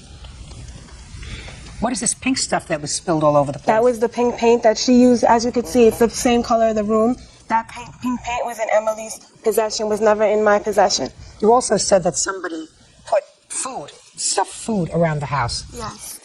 That day, when I walked in, I noticed a foul odor in my bedroom. And I couldn't figure out what it was, but I had people over, so I wasn't going to start searching all over. And the next day, I found chopped meat in my heater system, fish under my bed. That's what you see in the pictures. Chopped meat and pig's legs all over the house, behind my fridge, behind my bed wall. Anybody else have access to the house? Only the people that live with me, which is my dad, my nephew, and Millie, who is my godmother. Go ahead. Okay. She has an open house. She has a party house. First, let's go with the pink paint. Okay. I mean, that was planted after I left. This is all a retaliation because I called the police on her because she attacked me. And she told me I had to have my stuff out by a certain day. I removed it. Wait a second. Wait. She didn't attack you. You said she slapped you. She was attacking me. You said she slapped you, is what you said. That's all she got in because I was... Listen to me. You still vandalized the house. That's allegedly. What's the boyfriend's name? Fred. Fred. You were Fred. Allegedly. No, I have to make a decision whether that happened. Where's the evidence that I did that? She has an open house. Her door's never locked. There's guys coming in and out of her apartment all hours of the night. Miss Martinez, let me tell you why. I'm really comfortable, really comfortable finding that you vandalized the house. How so? If you're quiet, I'm going to explain it to you. And I want you to understand there's only one attitude in this room. I'm not trying to have an attitude. Good. I just So don't I'm, like being going, accused. so I'm going to explain it to you. Because how long have you lived in this house? That's been in my family for 50 years. I've been there all my life. Shh. Listen to me. Listen to me. How many times have you found chopped meat in the heater system? Not at all. Never. No. Mr. Feldman, how many times have you found chopped meat in the heating system in the last 50 years? Never. How many times have you found paint spilled on the floor? Never. In 50 years? Never. So the only time, listen to me. I'm speaking now. You asked me for a reason. I'm giving you the reason. I'm being nice to you. The world revolves around common sense. Absolutely. If it doesn't make sense, it's not true. If it makes sense, then more often than not, it's true. Now, she's had, according to you, an open house. Lots of people come in and out of the house. Mr. Feldman has lived there for 50 years. I'm sure he's had lots of people in and out of the house. It is too coincidental, and it belies credulity, which means it just doesn't make sense, that in the last 50 years, the only time that they've had trouble with vandalism in their house to this extent, in a room where you and Fred and Hugo had been living, and the only time she had meat found in the heating system is the day you moved out. This is a case of single white female. She wants to be me. The problem was Listen that to me, I had a sweetheart. boyfriend and she Listen. wanted me to be hanging out with Listen her to every me. day. I had to be She by her doesn't side wanna every be day. you. Listen to me. She has a serious psychological problem. And this is a retaliation against me. Then you should have a different place to live. I do. In any event, judgment for the plaintiff in the amount of $500, which is the cost of your cleanup, which is what you say. You should not have to clean up. I'm speaking. You won. So be quiet. You have a counterclaim for assault. I find that you weren't assaulted, so it's dismissed. Thank you very much. This is Reed. Parties have been sworn in. You may be seated. And have a seat. Mr. Burkhardt, you and Miss Reed had a relationship and you have a child together. Is that right? Yes, 5-year-old Michaela. Your complaint alleges that you made 2 loans to Miss Reed over a year ago. And in addition to that, she took out a small amount of money, $100 and some odd from a bank account that she should not have, also over a year ago. So far correct? So far correct. That you did not pursue this matter during the past year because there were open criminal charges against you for assaulting Miss Reed. You wanted to wait until that case had been resolved before you pursued these loans. Yes, ma'am. You were, several weeks ago, convicted after a jury trial Yes, ma'am. of assaulting Miss Reed. And now that that has been resolved, you want your money. Yes. Miss Reed says that that money was given to her in lieu of child support, and you are currently thousands of dollars in arrears on your child support. One was for college tuition, $975, and one was for rent, $400 for rent. Is that right? Yes, that's right. And that she did close out a bank account. The bank account was in her name. Yes. So she had the right to close it out, and you are still thousands of dollars in arrears in child support. That's your defense? Yes. When was the first alleged loan, Mr. Burkhardt? Back in March of '04. What was it for? She came to me and asked me for help. She was taking college courses, and as you know, when you go to college, if you're only taking a single course, you're not eligible for TAP or Pell. So she needed the money for the college course. And then a month later, she needed money for the rent, and I said, that's fine too. You know, I would help her out with that. Then I would loan her the money for that. And that's really what you're suing for, as far as the loans are concerned. Well, yeah, and the 192, I was a trustee. See, I'm disabled, and we wanted to set up a bank account so our daughter Michaela could get the money. Then she found out that I had, by accident, $18,000 of disability, a Social Security disability that I got put into that account by mistake because I was a trustee. They seen my name. So one day I get this call. She's crying about, oh, you got $18,000. Why wasn't I given any of this? It was my disability. It had nothing to do with hers. As far as this money being towards support, if you look at the support. Just a second. Okay. She took $192. She closed the account out. That's what the balance was when she closed it. And when was the last time you lived together? It was around the year 2000. Because Michaela was born, and 6 months later, she attacked me. I had just had my knee replaced, and I asked her to leave because we weren't getting along. She was getting too violent. I didn't ask you to go into that. I'm really not interested. 2000. Yeah. And has your daughter remained in Miss Reed's custody since? No. She was in your custody or in somebody else's custody? In my custody for 4 years. I had her from Sunday to Friday, and then most of the weekends that she would go out with other people. Okay, and she would go with her mother? For the weekend. For the weekend. Yes. Now, was that pursuant to a court order? No, that was just, she was working, I was disabled, so it was convenient. So for 4 years, I did that. Until when? Until last year, around, it was like June or July. She took me to court for support, And the judge said, I can't give you support. He's got her from Sunday to Friday. June or July of last year, 2004. Right. So when was this alleged assault? When was the assault? That was over a year ago, about a year. When? That was around a little after March. A little after... March of 04? 04. So right after these 2 loans or right before these 2 loans? No, it was before. The assault was after the loans. Assault was after the loans? Right. But up until June of 04, Michaela was with you? Yes. Even after the assault? Yes. Until she found out she couldn't get support. And when she found out she couldn't get support, the judge said, no, he's with her. Within 10 days, she took my daughter, and I haven't had her back since. When did the court enter an order of support, Mr. Burkhart? Around September or October. Then she was granted support because then she had my daughter. May I see the order, please?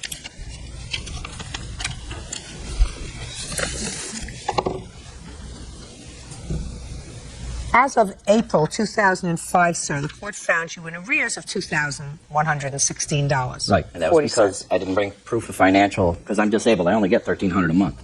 So they gave an as needs, and you're a family court judge. You know what an as needs is, right? When you don't provide financial Was that proof. order ever modified? We're going back on the 17th. My question is, was the order ever modified? The original order was. This order of arrears. I don't know.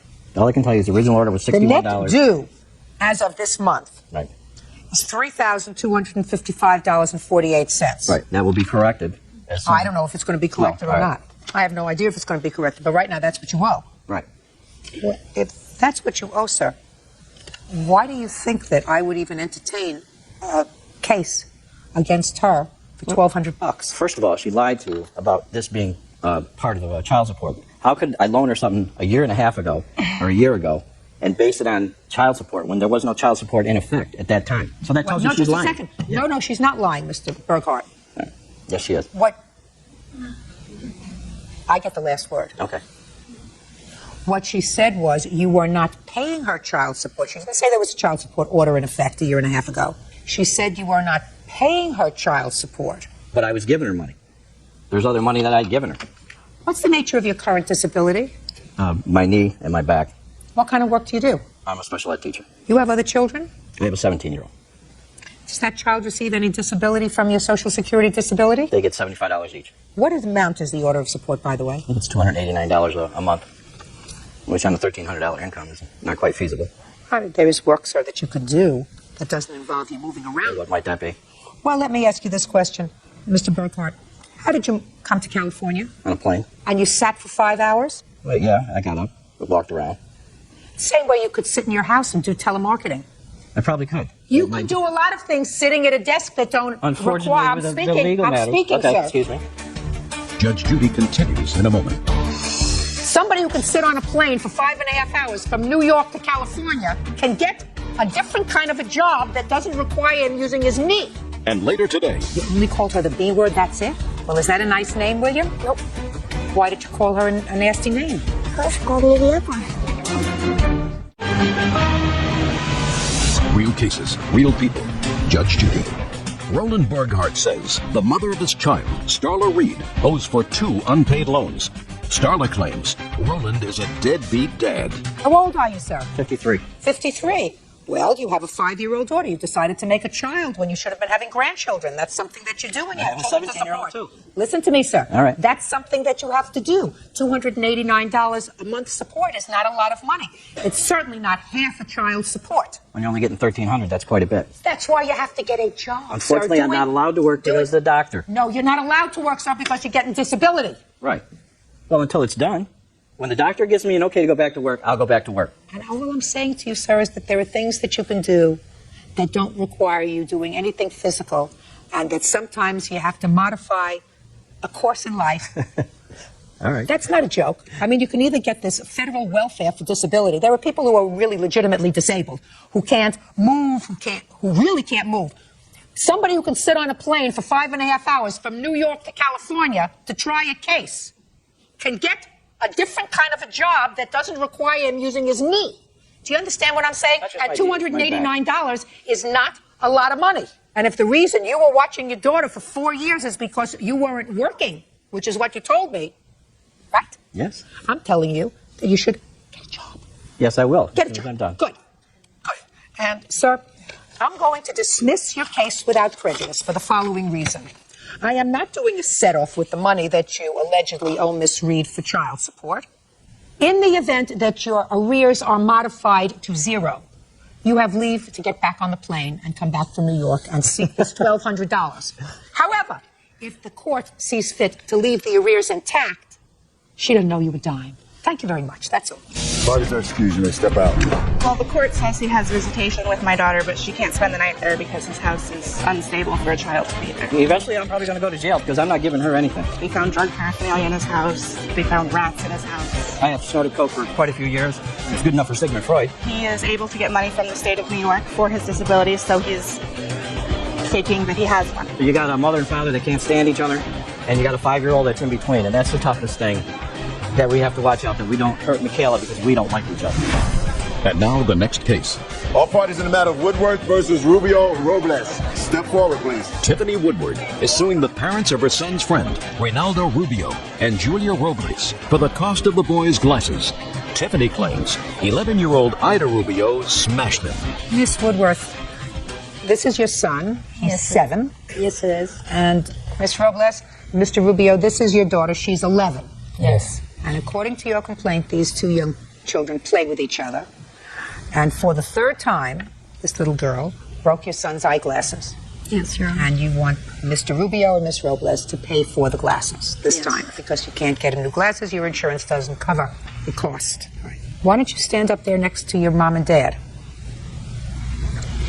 Tell me your name. Ida. You want to come up here and talk to me? Good.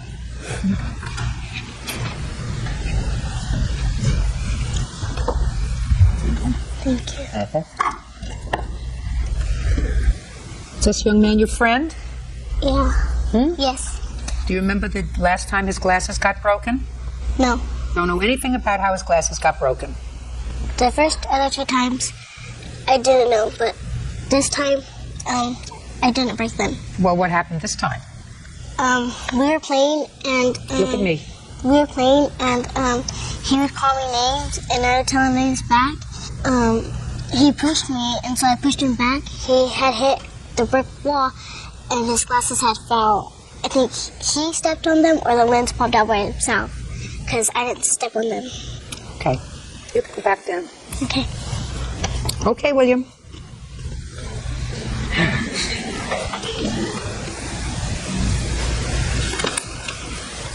Hello. Hi. Is Ida your friend? Uh-huh. Tell me about how your glasses got broken. Ida, she pushed me. Ida pushed you. Yeah. Did you call? Just a second. Then, I pushed her back, and she pushed me against the brick wall. Then they fell, and then she stomped on him. Were you calling her any names? I only called her the B word, that's it. You only called her the B word, that's it? Well, is that a nice name, William? No. Why did you call her a nasty name? Because she called me the F word. Who called who a name first? Ida. She called Ida me called- a name first. So after Ida called you a name, and then you called her a name, who pushed who first? Ida, she pushed me first. And then you pushed her back? And she pushed me again. And they fell like this, and she stomped on them. You've had a couple of pair of glasses break before, is that right, William? It's not 3, it's 4. It's 4 times she did it. How did she do it? Because the last 3 times she punched me in the face and broke him in half. And the last time she stomped on him. But you keep playing with Ida. How come? I don't know. We just keep on fighting them friends. First you fight and then you're friends again? Yeah, every time. Why don't you go and sit down over there? The first couple of times that William told you that Ida had broken his glasses, did you call her parents? I live right next to them. I spoke with them. Did Mrs. Woodworth speak to you about what happened with Ida? I don't even recall the first 2 times. I don't remember. Well, then if she says it happened and you say you don't remember, then it happened. Well, do you remember? It never was brought up to my attention about breaking glasses. What did you tell them? Well, my husband and I had both asked you if you would speak to Ida, and you guys had spoke to her. You know, my husband and I understand kids will be kids, but after so many times, I can't afford to pay for them, and the insurance won't cover for them anymore. I got it. Now, Ida, I'm going to see you back here again. Right here.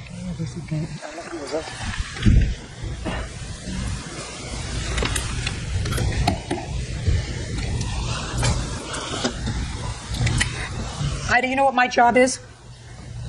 Yeah. What do you think my job is? Come on. You're 11 years old. You know, you're a big girl. Yeah, but I don't really... Well, my job is to make sure that I find out what the truth is. That's my job. And I don't think that you've told me the whole truth, Ida. And I've been a judge a very long time. So when you come to court and Officer Bird says to you, pick up your hand and you swear to tell the truth, and you say yes, you have to tell the truth. Not stories that you've told your parents, not stories that you told anybody else, but when you're in court, you have to tell the truth. Do you understand that? Yes. Now, it's my job to figure out if people tell the truth. And I think he's telling me the truth. I think that you've broken his glasses a couple of times. Is there any reason why you did that? Look at me. Don't look over there. Look at me. Is there any reason why you broke his glasses a couple of times? Yes, because he gets me mad. He'll call me names and stuff like that. Well, he can call you names, and do you call him names? Yes. Does he break things of yours? No. Then why do you break his glasses? Because you get mad? Well, he'd push me and I'd push him back, but they never broke. Because I never hit him in the face. Did you ever take off his glasses and break them in two? No. They could fall and the wind could pop out, or they can accidentally get stepped on if they fall. They can accidentally get stepped on. They can also get stepped on purpose. You could accidentally step on them. Right? Right. Back to your parents. Mrs. Robles, your husband clearly doesn't recall being spoken to by Miss Woodworth about your daughter. You claim not to recall. So I credit her testimony that she did, in fact, speak to you in the past. And I believe that your daughter broke his glasses and stepped on them just as he said that he did. His testimony was direct and straightforward and honest, that they were calling each other names, they pushed each other. Well, that's possible, and once he gets pushed and she gets pushed, I don't have a problem with that, even though kids aren't supposed to touch each other. But I believe him when he says that once the glasses fell off, she stomped on them because she got mad. She's not telling me the truth. And she didn't tell you the truth if that's what she told you. So the first two times you believe that she broke them in half? I believe that she broke his glasses before. Oh, okay. And I believe that his mother spoke to you about it before. You may not remember. I don't recall. The glasses are $160? Yes, they are. Judgment for the plaintiff in the amount of $160. I'd have a discussion with her. She's going to learn about truth-telling. That's all. The air in the executive boardroom crackled with tension so thick you could cut it with a knife, as the security guard's hand hovered just inches from Judge Judy's shoulder. But what happened in the next 60 seconds would expose a conspiracy, so shocking that it would send ripples through every corporate law firm in America, leaving millions of viewers questioning everything they thought they knew about justice in our legal system. Judge Judy Sheindlin, the iron-willed television judge who had commanded respect for decades, stood surrounded by a circle of corporate security personnel, her eyes blazing with the quiet fury of someone who had just uncovered a truth so devastating it could topple empires built on legal manipulation. The head of security, his voice trembling with barely concealed urgency, delivered the message that would ignite a firestorm. Judge Sheindlin, Karen Morrison has personally ordered your immediate removal from these premises. But what neither Karen nor her army of lawyers could have anticipated was that Judge Judy had spent the last 3 weeks conducting her own investigation into Morrison Industries, uncovering a web of legal corruption that stretched from small-town courthouses to the highest levels of corporate America. What she discovered wasn't just unethical. It was a systematic pattern of using legal loopholes as weapons to destroy innocent families, while generating millions in profit. The security team expected compliance, perhaps a quiet exit to avoid embarrassment, as countless others had done when faced with Morrison Industries' overwhelming legal machine. They were entirely unprepared for what Judge Judy had hidden in her briefcase evidence, so damning it would expose how America's legal system had been weaponized against its own citizens. This wasn't just another corporate dispute or a clash of egos. This was about Martha Rodriguez, a 67-year-old grandmother whose family restaurant was systematically destroyed by Karen's legal team, driving her to bankruptcy and an early grave while Karen celebrated another victory at her country club. Judge Judy met the security chief's nervous gaze with the steely resolve that had made her a household name, her voice cutting through the corporate atmosphere like a blade. Tell Karen Morrison that I have evidence of what she did to Martha Rodriguez and dozens of others, and absolutely nothing is going to stop me from presenting it to that auditorium full of her business partners. The words hung in the air like a death sentence for Morrison Industries' carefully crafted reputation, because what Judge Judy was about to reveal would prove that Karen hadn't just bent the rules, she had shattered them entirely, leaving a trail of destroyed lives in her wake. If you're ready to witness the moment when America's toughest judge took down one of the most corrupt corporate executives in history, hit that like button right now and drop a gavel emoji in the comments below. What you're about to see will shatter everything you believed about how justice really works in corporate America, and reveal the shocking truth about how powerful people use our legal system as their personal weapon. This isn't just entertainment. This is a masterclass in what happens when someone with real authority refuses to be silenced by money and intimidation. It all began 3 weeks earlier, on what seemed like an ordinary Tuesday morning, the kind of day that starts quietly, but carries within it the seeds of something extraordinary. Judge Judy was reviewing case files in her Manhattan office when her assistant knocked on the door, holding a phone with an expression that suggested this wasn't just another routine call. The voice on the other end belonged to Rebecca Martinez, personal assistant to Karen Morrison, CEO of Morrison Industries, one of the largest corporate consulting firms on the East Coast. Her tone was honeyed with the kind of practiced charm that expensive PR firms teach their clients, each word carefully selected to convey importance and exclusivity. Judge Sheindlin, Rebecca began, her voice practically radiating enthusiasm. Ms. Morrison would be deeply honored if you would consider being our keynote speaker at the annual Corporate Legal Excellence Summit. We're talking about an audience of over 2,000 of the nation's most influential business leaders, executives, and legal professionals. She paused for dramatic effect, letting the magnitude of the opportunity sink in before continuing. Ms. Morrison specifically requested you, because she believes your unique perspective on justice and accountability would provide invaluable insights to help these leaders understand how proper legal procedures can create more ethical and profitable business outcomes. But Judge Judy hadn't survived decades in the legal system by accepting things at face value, especially when they came wrapped in corporate speak and delivered with theatrical enthusiasm. Something about Rebecca's carefully crafted pitch struck a discordant note that resonated deep in her judicial instincts. The phrase profitable business outcomes hung in the air like a red flag, because in Judge Judy's experience, when corporations started talking about profit and legal procedures in the same breath, it usually meant someone was about to get screwed, and it wasn't going to be the people with expensive lawyers. Rebecca continued her pitch, seemingly oblivious to the growing skepticism on the other end of the line. The theme of this year's summit is maximizing legal advantages in modern business, and we believe your expertise could help our attendees understand how to navigate complex legal challenges while maintaining the highest standards of corporate responsibility. The words flowed smoothly, but Judge Judy's finely tuned bullshit detector was already sending up warning signals. In her decades of experience, she had learned that when people talked about maximizing legal advantages and corporate responsibility, in the same sentence they were usually planning to do something that would make her want to bang her gavel until it broke. The compensation package Rebecca outlined was certainly generous, almost suspiciously so. A 5-figure speaking fee, first-class accommodations, and what she described as an opportunity to influence how America's business leaders approach legal decision-making. But Judge Judy had built her reputation on reading between the lines, and what she was reading between these particular lines made her stomach turn. This wasn't an invitation to share wisdom about justice. This felt like a carefully orchestrated attempt to get her endorsement for practices that she suspected would make her want to hold someone in contempt of court.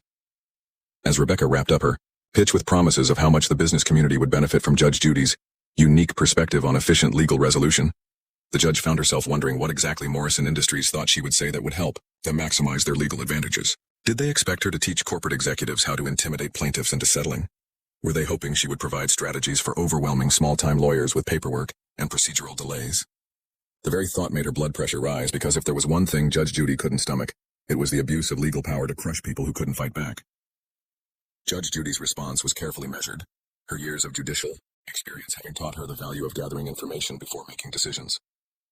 Ms. Martinez, she said, her voice carrying just enough interest to keep the conversation going, while revealing nothing of her growing suspicions. This sounds like quite an impressive event. I'd like some time to review the materials and consider how I might contribute meaningfully to your summit. What she didn't tell Rebecca was that she had already decided to conduct her own investigation into Morrison Industries, because something about this invitation felt like a setup, and Judge Judy had never walked into a courtroom unprepared in her life. After ending the call, Judge Judy sat in her office for several long minutes, staring out at the Manhattan skyline while her mind processed what she had just heard. The pieces of the puzzle were already forming a picture she didn't like, but she needed more information before she could be certain. She had learned long ago that in the legal world, the most dangerous opponents were the ones who hid their true intentions behind flowery language and generous offers. If Morrison Industries was trying to buy her credibility to legitimize questionable practices, they had picked the wrong judge. The invitation packet that arrived by courier the next morning only deepened her suspicions. Glossy brochures showcased previous summit speakers, all of whom seemed to specialize in helping corporations optimize legal strategies and minimize litigation exposure. The agenda was filled with sessions on topics like advanced settlement, negotiation techniques, leveraging procedural advantages, and managing class action vulnerabilities. These weren't workshops on justice and fairness. They were masterclasses in legal warfare designed to help big corporations crush anyone who dared to challenge them. But it was the brief biography of Karen Morrison herself that really caught Judge Judy's attention. The official version painted her as a visionary leader who had revolutionized corporate legal consulting by helping businesses navigate complex regulatory environments. What it didn't mention was the growing whisper network of lawyers who had faced Morrison's tactics in court. Stories of legal intimidation, procedural manipulation, and the systematic exploitation of power imbalances that left smaller opponents financially and emotionally devastated. Judge Judy closed the invitation packet and reached for her phone, dialing the number of her longtime friend and investigator Tony Chen, a former NYPD detective who now specialized in corporate research. "Tony," she said when he answered, "I need you to dig into a company called Morrison Industries and its CEO Karen Morrison. I want to know everything: financial records, legal cases, employee complaints, and especially any patterns of litigation they've been involved in." She paused, her judicial instincts already telling her what he was likely to find. "And Tony, I have a feeling this one's going to get ugly." As she hung up the phone, Judge Judy felt the familiar surge of determination that had carried her through countless difficult cases. If Karen Morrison thought she could use Judge Judy's reputation to legitimize predatory legal practices, she was about to learn that some judges couldn't be bought, intimidated, or fooled. The summit was still 2 weeks away, but Judge Judy's real investigation was just beginning, and what she was about to uncover would make this corporate legal conference into something Karen Morrison would never forget. Tony Chen's initial research findings landed on Judge Judy's desk 72 hours later, in a manila folder that felt heavier than its actual weight suggested. What she discovered inside made her hands tremble with barely contained rage, because the pattern of systematic, legal abuse was even worse than her darkest suspicions had imagined. Morrison Industries hadn't just bent the rules, they had weaponized America's legal system into a precision instrument of financial destruction, targeting small businesses, elderly plaintiffs, and working-class families who couldn't afford to fight back against an army of corporate attorneys. The case files Tony had assembled painted a horrifying picture of legal predation that stretched across multiple states and countless shattered lives.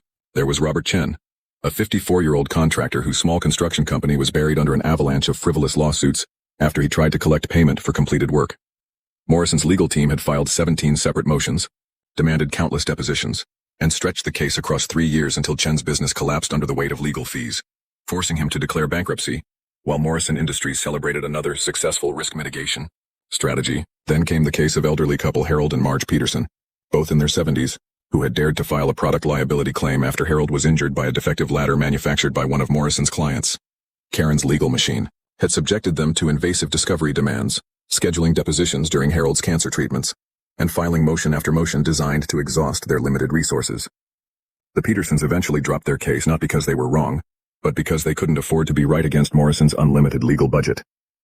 But it was the file marked Martha Rodriguez that stopped Judge Judy cold, her heart sinking as she read the details of what would become her personal call to arms. Martha had owned Rodriguez Family Restaurant, a small Mexican eatery in Queens that had been serving the community for over 20 years, employing local families and providing authentic food with the kind of love that only comes from genuine family recipes.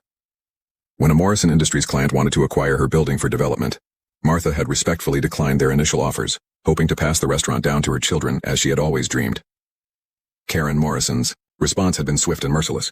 Within weeks, Rodriguez Family Restaurant found itself drowning in a tsunami of legal challenges, health department complaints that materialized out of nowhere, zoning violations that had never existed before, and a barrage of nuisance lawsuits that consumed every penny Martha had saved over 2 decades of hard work. Morrison's attorneys had turned Martha's American dream into a legal nightmare, systematically dismantling her business through procedural warfare that left her defenseless against their unlimited resources. The final entry in Martha's file was a handwritten letter from her daughter, Eleanor, describing how her mother had died 6 months after losing the restaurant, her spirit broken by a legal system she had believed would protect honest, hardworking people like herself. She kept saying she didn't understand how being right could be so wrong, Elena had written. She died believing the law had abandoned her. The night before the summit, Judge Judy sat alone in her hotel room overlooking the glittering Houston skyline. Martha Rodriguez's handwritten letter spread out on the desk before her like evidence in the most important case of her career. She wasn't rehearsing talking points or polishing a keynote speech because what she was preparing for had nothing to do with corporate presentations and everything to do with confronting a system that had perverted justice into a weapon against the innocent. The weight of Elena Rodriguez's words pressed against her chest like a physical force. She died believing the law had abandoned her. This wasn't about Judge Judy's reputation or her television career, or even her legendary courtroom persona. This was about Martha Rodriguez, who had believed in the fundamental promise of American justice that hard work and honesty would be rewarded, that the legal system existed to protect people like her from those who would exploit their power. Instead, Martha had discovered that in Karen Morrison's world, the law wasn't about right and wrong, it was about who could afford the biggest legal army and who was willing to use procedural warfare to crush anyone who stood in their way. Judge Judy thought about the oath she had taken decades ago, the solemn promise to uphold justice and defend those who couldn't defend themselves. She reflected on the countless cases she had presided over, the moments when she had been the last line of defense between powerful interests and vulnerable people He needed someone to speak truth to power. Tomorrow wouldn't be another television appearance or a speaking engagement for a generous fee. Tomorrow would be her chance to honor Martha Rodriguez's memory by exposing the truth that Karen Morrison had spent millions trying to bury. As she folded Elena's letter and placed it carefully in her briefcase, Judge Judy felt the familiar surge of righteous determination that had defined her entire career. She had faced down lying litigants, corrupt attorneys, and manipulative corporations before, but never with stakes this personal or this clear. Martha Rodriguez had trusted the system and died broken-hearted when it failed her. Judge Judy wouldn't let that trust be betrayed without consequences. The judge who would walk into that conference center tomorrow morning wouldn't be there to play nice with corporate executives or deliver feel-good platitudes about legal ethics. She would be there as Martha Rodriguez's advocate, armed with evidence of systematic abuse and the unshakable conviction that some truths are too important to keep buried, regardless of who gets uncomfortable when they're exposed. Judge Judy arrived at the Houston Convention Center with Martha Rodriguez's letter, tucked securely in her briefcase, and a determination that radiated from her like heat from a furnace. The backstage area buzzed with corporate energy, but that atmosphere shifted the moment 3 security guards approached her with the kind of purposeful stride that meant trouble was about to unfold. Judge Sheindlin, the lead guard said, his voice carrying the uncomfortable tension of someone delivering bad news. There's been a change of plans. Ms. Morrison has requested that we escort you from the premises immediately.